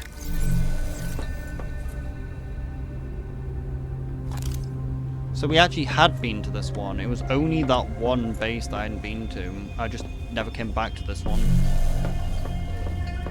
Well, there we are. Now we got all of the upgrades.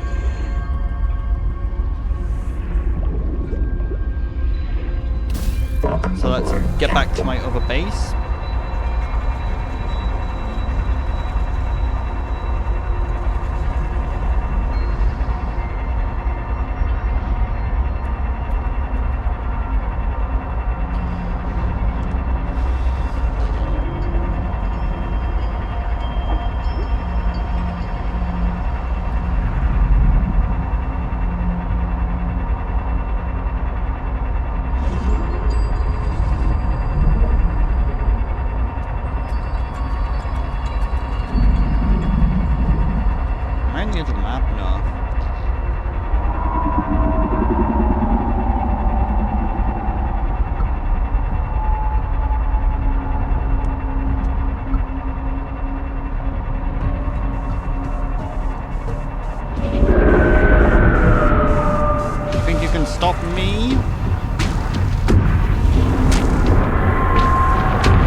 Oh wait, hull integrity is at 100%. Barely a dent.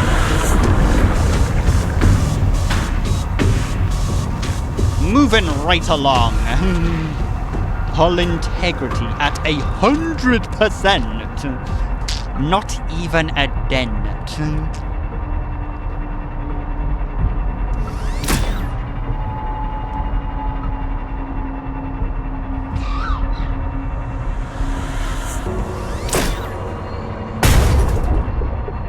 Even crashing into stuff doesn't hurt it.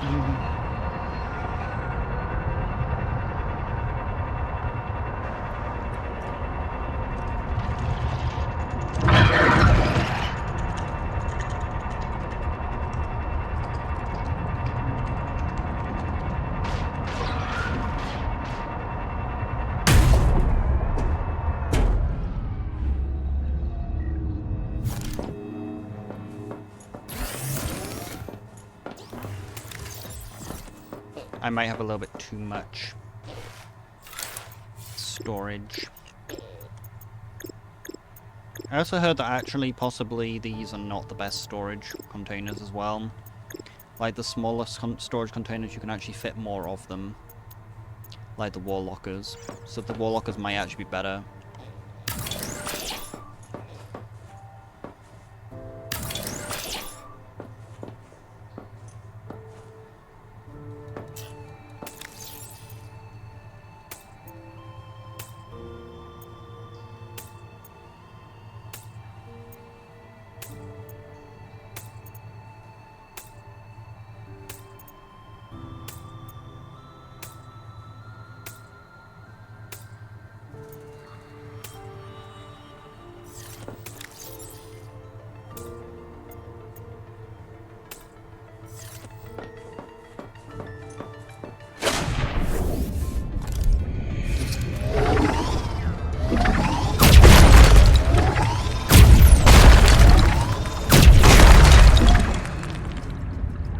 Welcome aboard.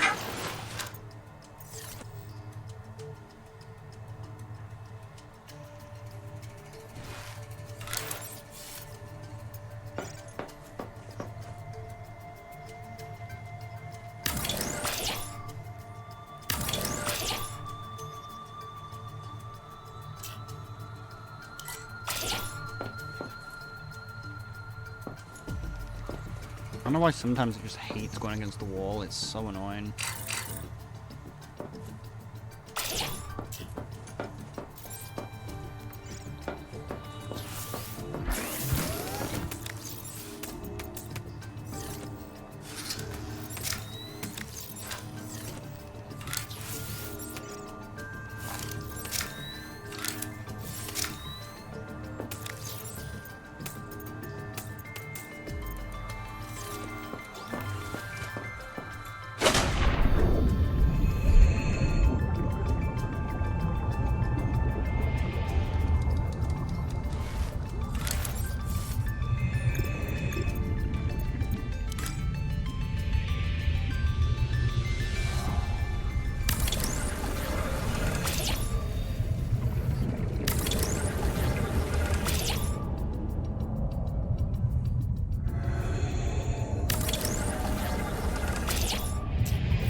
Weird, the rock ain't solid.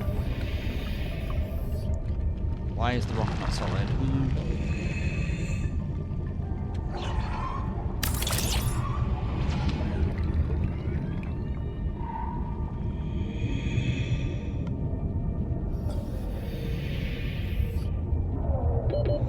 Seconds.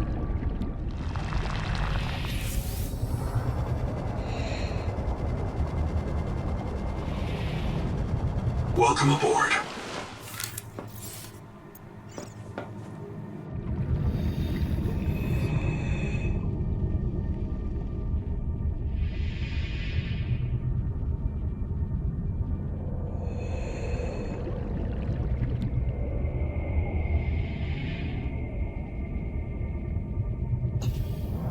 Guess it's not built though, is it? So Heat warning. yeah.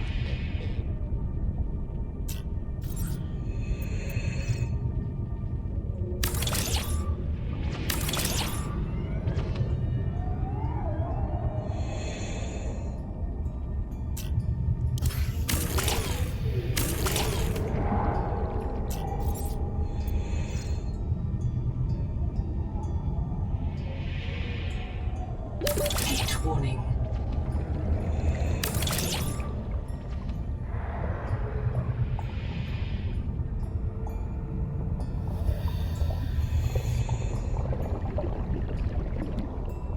Oh.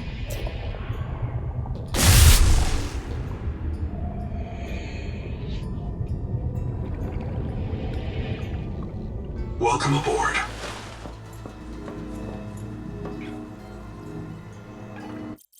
Back to bed.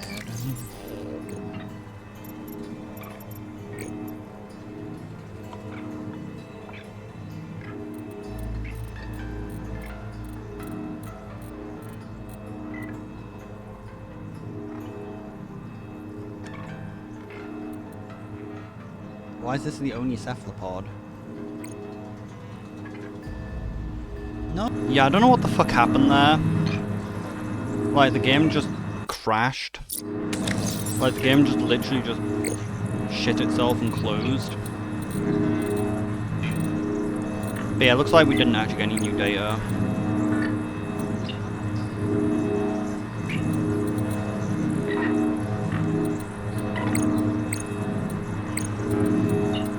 But is this really a crab?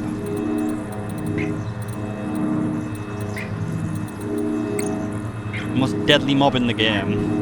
This thing is so fucking annoying. Like, this is the thing which has annoyed me the most. Like, it literally just constantly attacks me. Like, it comes into charge, I shoot it with a status rifle, 3 seconds later it's coming back into charge again.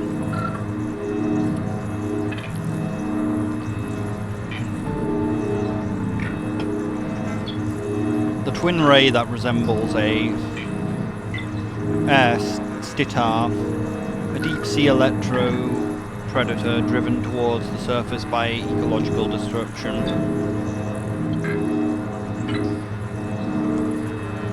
Star Rays name from the resemblance to Earth's guitarfish. Probably divergence of mangoes lesser than 25 million years ago. Showing the model of evolutionary has changed on Proteus are correct. The flathead contains remnants of a hard shield similar to the Earth's existing predomorphs. Jaw has moved beneath the body and rotated. Two spinnacles drawing water from eternal gills. The twin star is adapted to lightless deep oceans. Its true eyes are buried in a layer of jelly below the skin. The remaining central eye is hyperdeveloped parietal eye, an organ that tracks light and heat. Like the four-eye, the stray ray is always born in pairs. When mature, the two stray twins split up to pair with their mate. Unlike the four-eye, the star ray has no symbiotic organ to share food or nervous impulses. The twin mouth parts clasp and exchange food. Communication is electric, similar to Earth's kniffy fish. Channeling and amplify along the storay's body and fins contain electroplaques, modified muscles that generate electric current to stun prey. When separated, twin stray stars still communicate by strands of connective mucus. The longer this connection, the more powerful the dipole of their hunting shock. Monitor star rays for play behavior involving metal debris or constructs. threat to divers and electrically powered vehicles and bases. Fortunately, bases don't seem to be able to take damage in this game.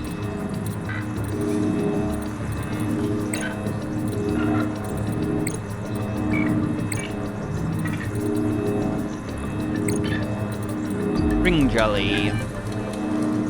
The heat-eaten jelly donut, not a jelly but a full of jelly, feeds on the heat and chemical flux of hydrothermal vents.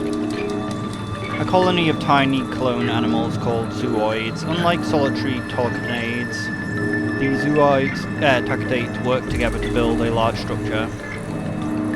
The jelly rings settles around the hydrothermal vents like a wheel on a axle.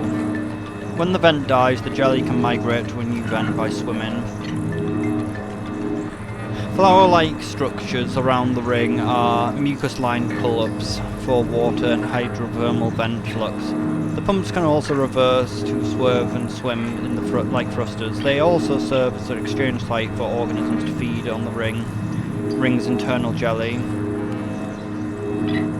The inner taploid circulates hot, mineral-rich water pulled in by the mucus bracket. Specialized zooids digest fresh water using the symbiotic bacteria into a latex-like sap. The jelly coagulates on contact with water, plugging holes in the ring. It is rich with complex chemistry, including sugars, starch, oils, and gum. The zooids and jelly ring communicate with light rather than nerve cells. The ring is strongly bioluminescent and will react to stimuli. Earthly jellies are pyrosomes, die and fall to the seafloor, fertilizing the deep with nutrients. Strangely, they are signs that living jellies rings travel to deep state sites and expel the jelly, giving up their calories for no apparent benefit. Natural selection cannot produce behaviors which hurt the individual to help the ecosystem.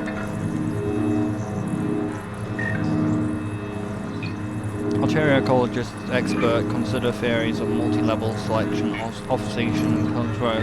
This may be farming behavior or donation to an unknown relative to the seafloor.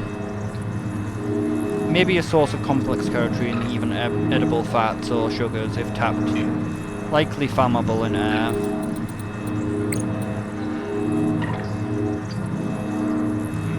BFG. The behemoth finger jelly, leg jellies are massive specimen with no earthly analogue. Jelly-like body plan. Even the largest terrestrial jellies are anatomically simple, with the genitus burl, a central stomach, and tentacles. By constricting the BFG, acronym for behemoth finger leg jelly, has complex organs and sophisticated nervous system. Most of the BFG's volume is occupied by gas bladder, controlled by a net of distributed nerves that automatically regulate buoyancy. Sedentary BFGs rest on the seafloor, feeding on the gas bladder with the seawater. The BFG's eyes are differentiated in small, sharp-focused eyes and large, wide-field array. They focus exclusively upwards. Fine muscles in the propeller can adjust the eye to focus through different classes of seawater and even air, suggesting that the BFG spends time at the surface of the sea. Unlike the terrestrial tentacles, most jellies, the BFG's arms are muscular hydrostates like squid arms, covered in finely developed sensory hairs. They do not seem to be used for predation. Instead, they seek out chemical resources in the seafloor. Methane sensing organs are particularly dense at the tip of the arms. The indexed BFG scanned by users seems to be feeding on sunlight while awaiting an unknown future state in its life cycle. The seabound state of an airborne organism.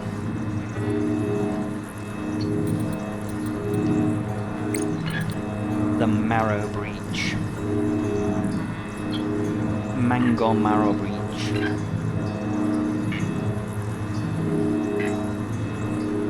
Bone cutting jaws adapted to shear fruit tough, plasticated flesh, edged in iron and salt. Bites deliver thousands of neutrons of force in 60 milliseconds. Beware of pre-attack behavior such as circling or test bumps. Small eyes. Optic nerves connect directly to the jaw muscle, probably for bite timing. May be distracted by bright lights.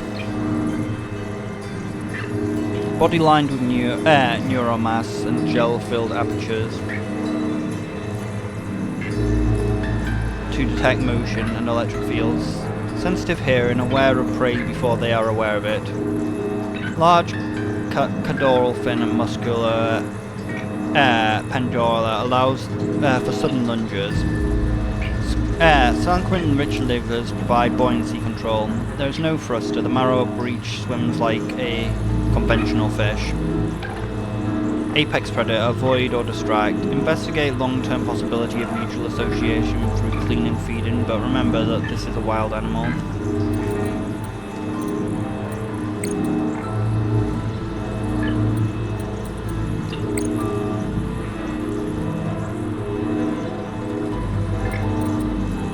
The electric gordy. Electric gordy, a relative or morph of the common gordy, attracted to electric currents. Electroparism. Electric gorers seek out live currents. They can tolerate surprising amperages, making them dangerous to remove by hand or tool. Short circuits can endanger both the gordy and electrical system. Gel-filled stomach. The electric gordy's four dolicular pouches are flooded with hydrogel, similar to the receptor mucus of ample of Lozzie, an organ used to detect electric fields. The gordy may use the gel to search for hidden prey and thirsty bacterial fibers. Artificial electric currents could present a surplus of irresistible lure. It is plausible but not impossible that the gordy has evolved to metabolize electric currents.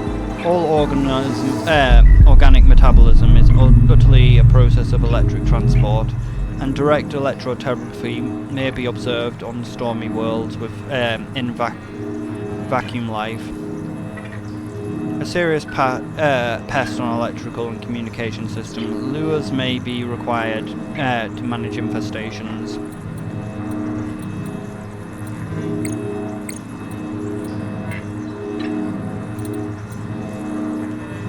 Why is there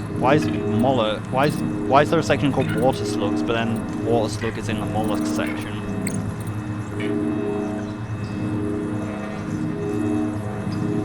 The stolen beacon slug, a free-swimming luminescent relative of the water slug with chemical traits from another species entirely. The flash slug is powered by a similar type of metacarpal fuel cell present in water slug. The slug inhales plankton as it swims, which it digests by photocomposition and feeds its lumens bacteria that live in the coils of its glassy fibre deep in the mantle. These fibres generate and direct bioluminescence and may be in fact be a biological laser. The flash slug uses its light to attract food and mates. When threatened, the slug charges up the flash of blinding coherent light to drive off attackers. Spectrogenesis analysis suggests that the defense mechanism evolved from a system of internal gene regulation. Its original function millions of years ago was to activate and deactivate genes inside the slug with coded light signals. The flash slug swims like a ray with wings which have grown from its foot. Correction, the first draft of this output incorrectly attributed the wings to genetic sequence transferred from a proton ray. In fact, the wings are developed of the slug's own mantle, like Earth's Spanish dancer. The shared sequence with patron ray may be related to the item 4 below. Millennia Velicium in the slug's flash pattern appears to be correlated with proton virus activity inside the slug's tissue. The flash signals what the virus is doing, but also triggers changes in the vital activity in other slugs, and perhaps other species that see the flash. It is possible that the flash slug's light displays gives the protovirus a high-speed data channel. It may provide a useful deterrent against predators if gripped close eyes to avoid damage.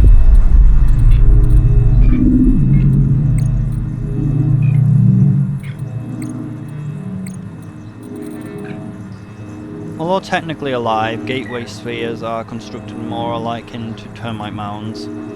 In pillory, the older part of the each gateway spire is impeller ring. The ring contains a loop of conductive metallic bacteria fibers surrounded by a layer of polymer similar to polynine. When exposed to electric currents, the bacteria wires create a Lucent force pushing water through the ring and pushing the ring in the opposite direction. The stalk, or petala, supporting the impeller ring resembles a human trachea. Each disc is a colony of soft coral polyps joined by a tough, flexible tissue. The hard outer surface is a layer of living determis, silica shells covered in techy mucus. Gateway spires are assembled by a species of social krill, or ring-bearer krill. Though too small to be seen unaided, the krill build the entire gateway spire, first laying hoops of bacteria wire, then secreting polymer insulator and gathering the polyps of colour and sampling the trem to build a supporting stalk. The behaviour of the ring-bearer krill resembles Earth carpenter wasps. The gateway spire is a biological towboat, drawing in water rich with plankton, krill, and other marine microfauna. The ring-bearer krill feed on these prey and nutrients. Relative colonies of ring-bearer krill will attempt to align the gate spires in continuous highways. The gateway spire's source of electric current is not immediately apparent. Possibly useful as mobility aid. They are useful as mobility aid. Got them corals. Data banking auto-generated, interrupted. Script hooks found allocated memory executing. Unpacking archived data. Mella's voice log, go if you listen to and don't have the lead position. I'm very jealous. If you were listening to this, you do have lead poisoning. I'm sorry I couldn't figure out in time. Mia Karapa. This is a typical patella coral. It works differently than earth coral. The gross morphology is a branching tree like that of some species of earth extinct Kopala. We are all called it coral because we know the word, but the difference matters. On Earth, coral are basically tiny jellyfish living in stone homes.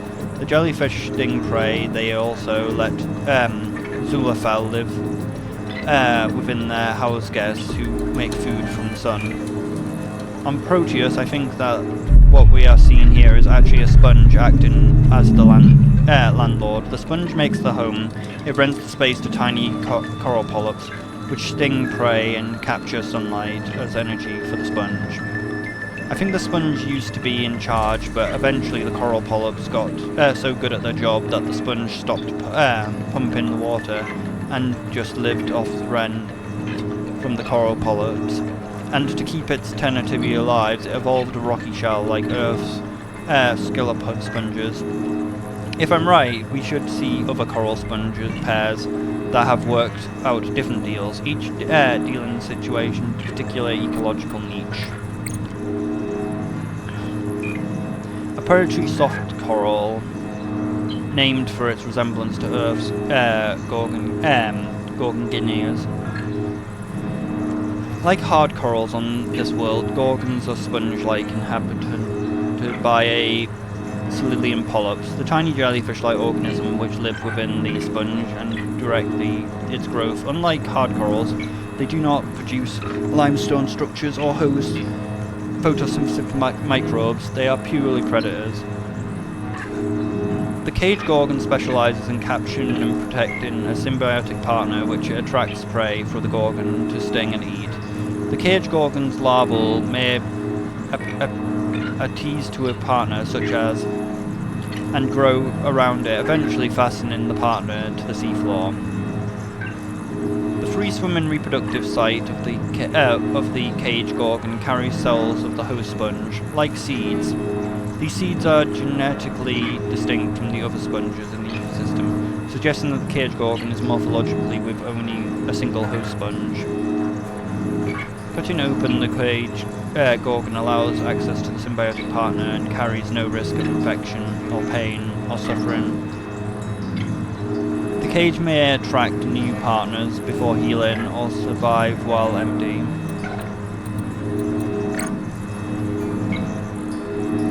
I guess we read this thing before, I don't know though.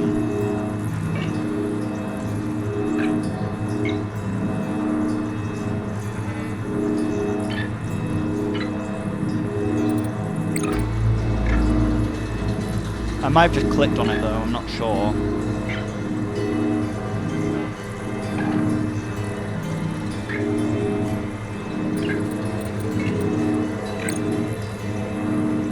I'm not going to read the coral, I'm just going to show it.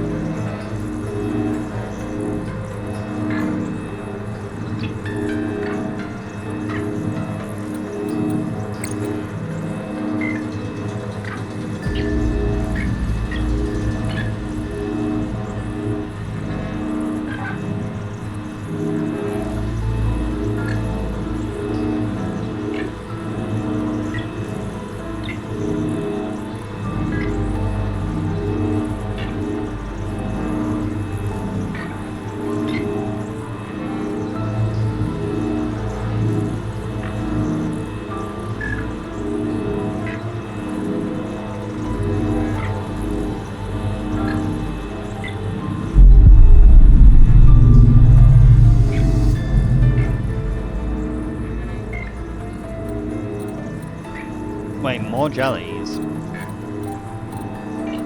Like, why is there two sections for jellies?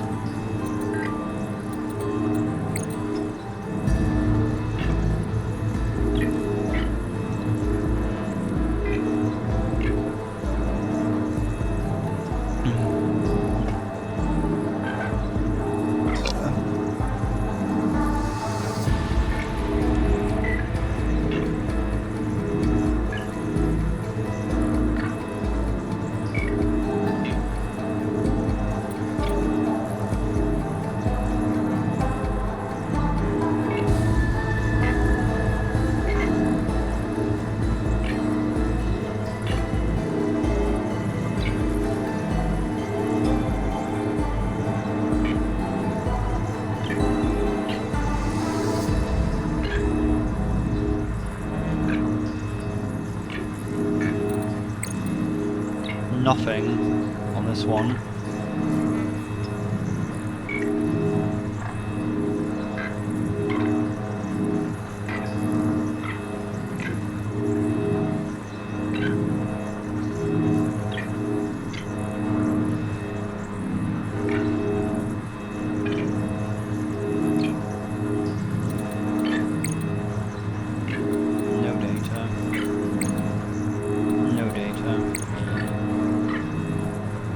Again, more mollusks.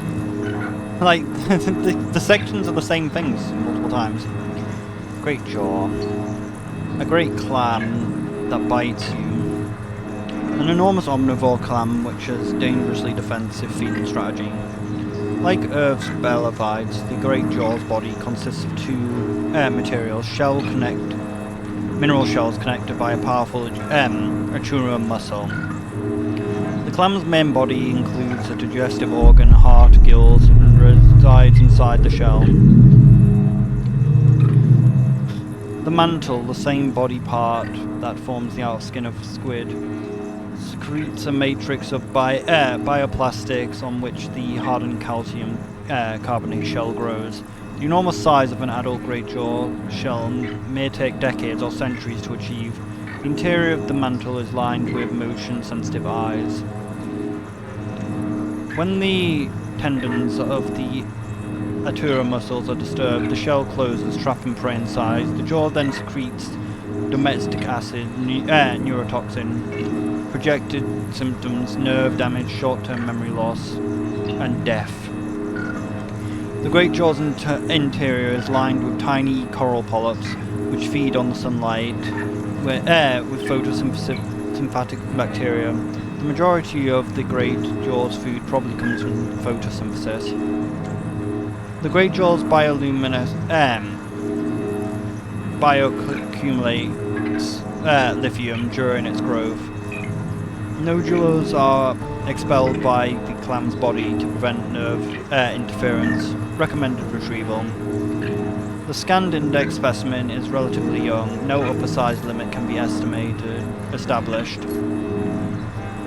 Source of lithium, but dangerous to dive. Avoid touching tendons. Ensure that you have an up-to-date body scan.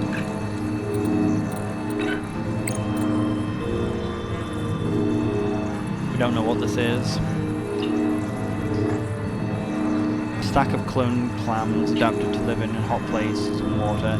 Central stalk is connected to an apparatus of sympathetic worm.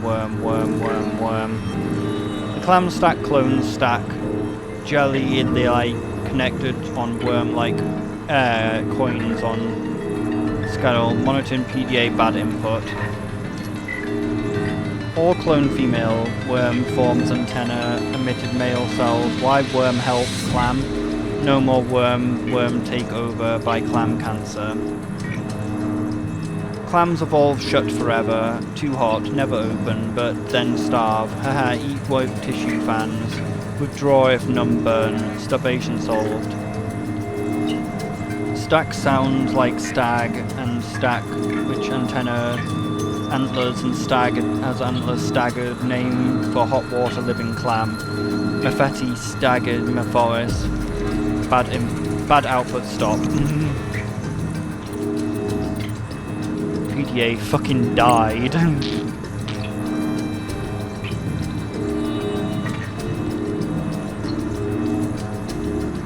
Oh, it's actually an animal. A predatory animal disguised as a leafy kelp discharges electric shocks when disturbed. Resembles an octopus or squid mantled down in the seabed with its arms spread to mimic kelp. Produces a symbiotic bacteria between its arms, allowing photosynthesis. A break at the center of the arms is plugged with mucus. Then why is it plantable in a planter if it's not actually a plant? The forearms contain electrocyte organs which build up an electric charge. When disturbed by prey, the electrocyte discharges with causing paralysis or death.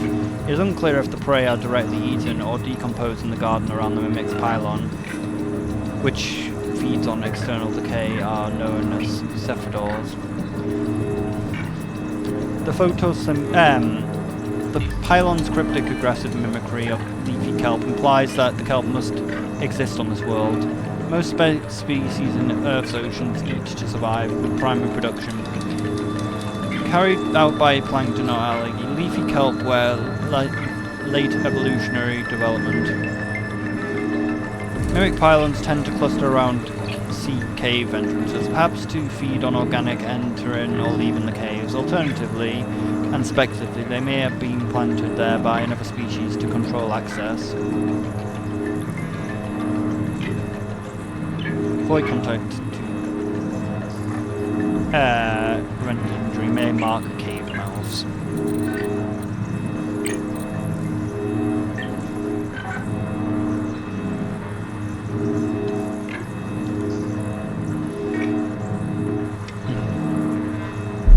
A colony of worms living inside a shared membrane. Probably a sponge. Uses weak acids to digest prey. An organism defined as a sponge occupied by a colony of clone predatory worms. The sponge is chambered, akin to Earth's with extinct cephanoids, and chambers grow around the central pole. The Russian worms secrete a weak acid as a digestive factor and defense mechanism. This acid is held under pressure by a plug in the Russia's central pole plume. To avoid unwanted acidic release, cut away the chambers before disturbing the central pulp. The acidic ration may have evolved near cold seeps or volcanic calderas. Acidic-friendly biochemistry gives a useful defense mechanism and feeding strategy to colonize other waters. The Russian central pulp is partially plugged by a massive worm residue. This keeps the pressure in the chamber high. The residue contains useful clotting factors and broad spectrum of antibiotics, recommended for collection. Spongiogenic analysis indicates that the host sponge and resident worms contain partial copies of each other's genomes. This is a biological impossibility on Earth and suggests that genetic inheritance factors differ on this world. Useful source of weak acid for batteries. Central plug contains medical relevant gel. Cut away the chambers before removing the central plug. Consult with your numeric provider system to research optimum search areas.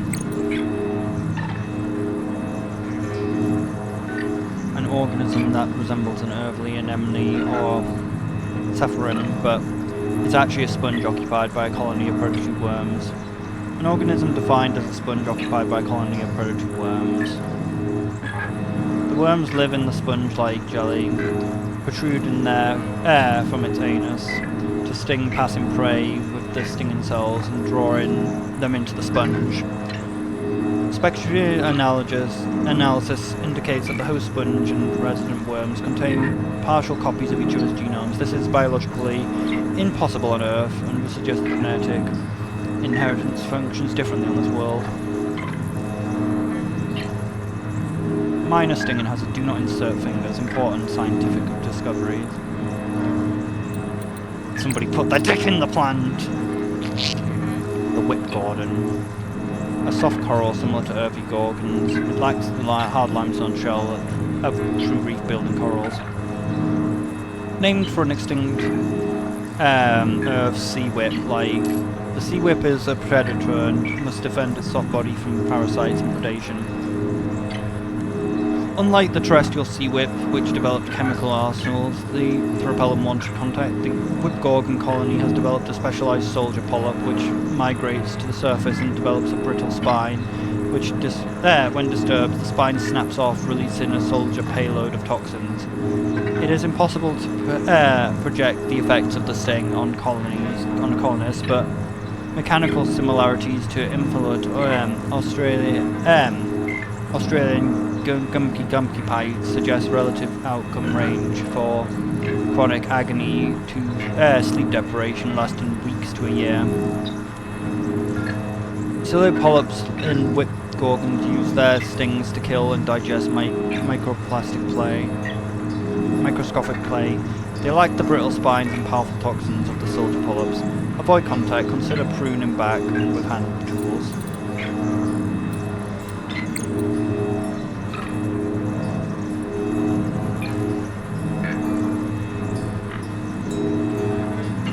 Like ammo, which contains alcohol and decaying matter to produce a creamy, favourable mucus. Named for its resemblance to a terrestrial Camorra fruit or a custard apple. It may be eaten whole or sucked through a straw. The extent tunic is soft, but the heart, nervous system and other organs should be spat out. The rot sac contains mercury sulfate, which will eventually accumulate to dangerous levels in the human body. As a rough inverse of the Lucifer rot sac, the Camorra rot sac converts alcohol and sugars rather than decomposing sugars to alcohol. The Camorra achieves this with chemical pathways that does not occur on Earth. Amtoric chimera provides a source of mercury to oxidize alcohols into sugars. The Camorra has no other benefits, it simply stores the sugars as it grows toward a full adult. Because of its plentiful stores of sugar, the Camorra is a common symbiotic partner for organisms like the cage gorgon. The Camorra rot sac is a general core, either male or female. Whenever it does not release However, it does not release eggs or sperm into the seawater. Instead, its reproductive spells are eaten by the organism feeding on the chamara. They seek out the chamara rotsmax gametes in the digestive tract of the host. The fertilized embryos are expelled by the host's organism, providing them with the nutrients waste and bootstrap their growth. The digestive tract may benefit from briefly become pregnant.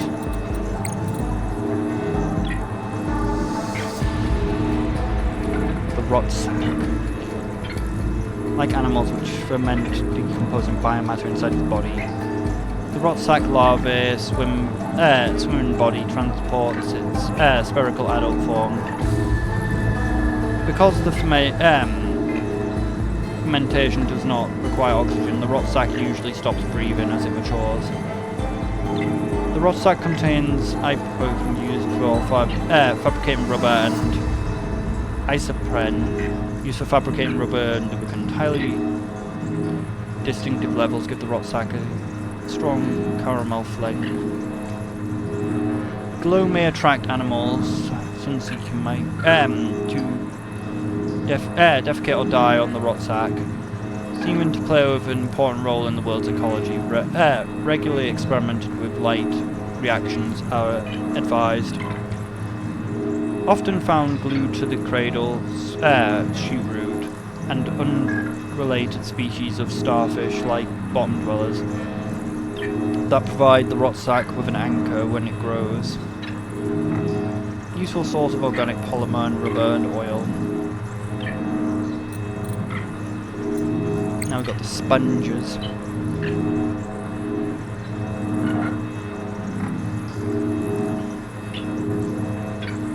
Again, I'm just not going to read the sponges. They're technically animals, I'm just going to read them in my head though.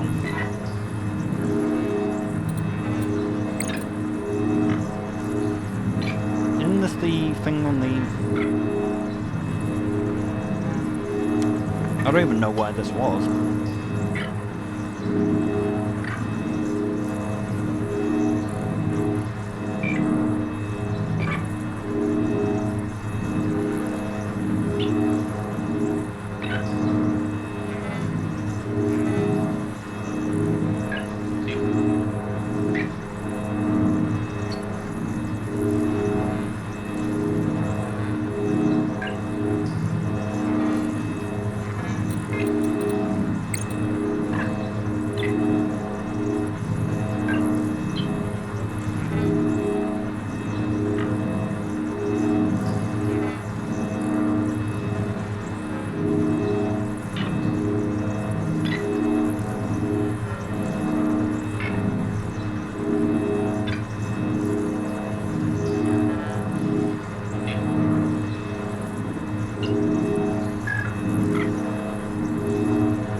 Oh, and this is also just a... Wait, this is the animal?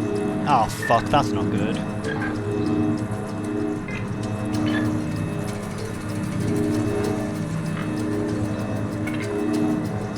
That means even if I did have an aquarium, I wouldn't be able to put this down in the aquarium. But I guess the whip thing was able to be planted, even though it's an animal.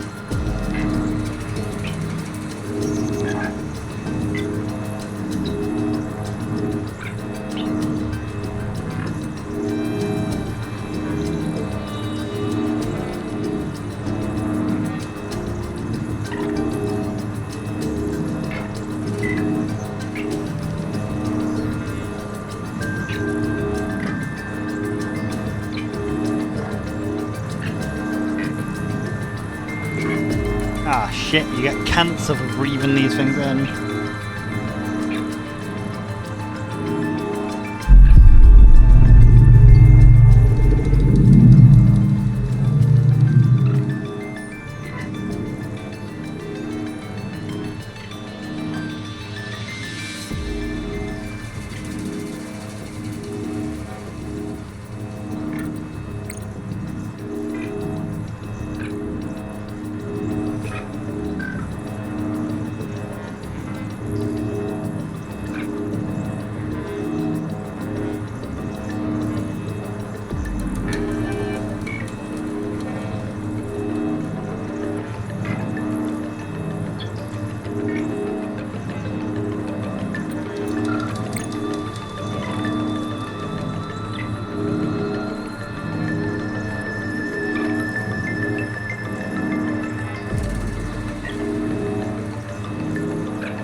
Well, a lot of the plants seem to be animals anyway, so maybe we'll be able to add the breather plant.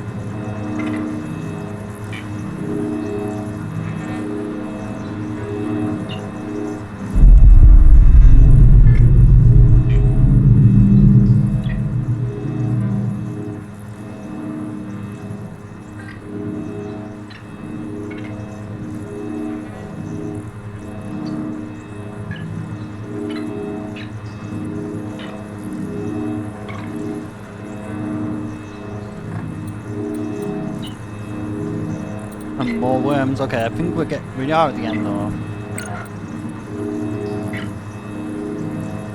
Awan worms dwell in hot mineral-rich waters where the plumes collect hydrogen, sulfate and other minerals from the environment, can survive near boiling temperatures. Each upper body segment grows 5 blood-rich plumes which collect minerals and pump them through the worm's body. Bacteria feeding on these minerals produce energy for the worm. Each segment contains its own mature heart. The worm grows from a old host of chitinous shelter at the base. The entire worm can withdraw into a tiny space if threatened by temperature changes or attack. The armworm has no reproductive organs or cells. The worm appears to bud off its upmost segment, likely a stack of jellyfish. The segments find new home first and grow a new armworm. The strategy suggests producing genetically identical clones. It does not. Armworms are genetically distinct. The source of the genetic difference is unknown. Many of the scanned specimen pores are choked by thick waxy fat, acid, origin unknown. Armwormers for a reproductive cycle of environmental threats. Fridge worms. Vent worm that brings cold from below.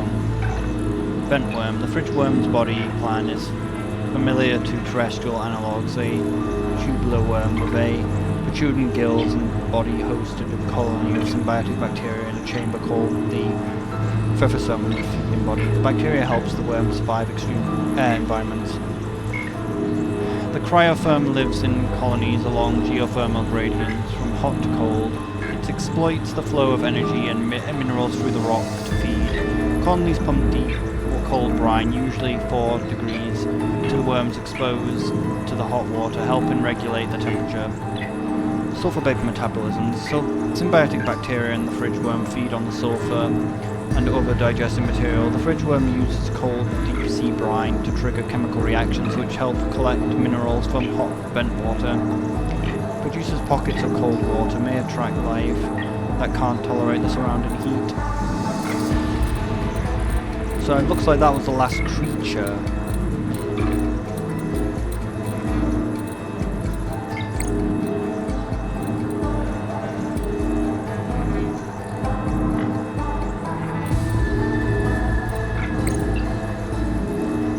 But yeah, I should really make these to transport things around. They're slower, but they have so much storage. Because like they've got 2 of these, 2 things on the side, and those things on the back are storage things, so it can actually transport so much stuff. But we'll do that when there's an update to the game.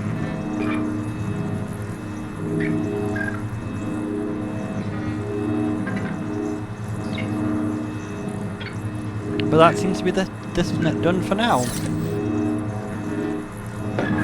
But at least the bed does serve a purpose.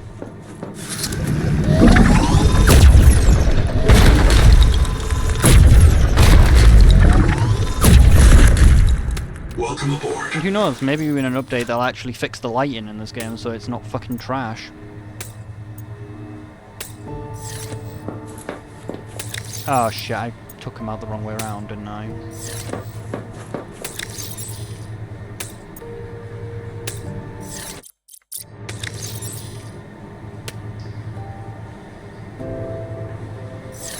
So yeah, see ya.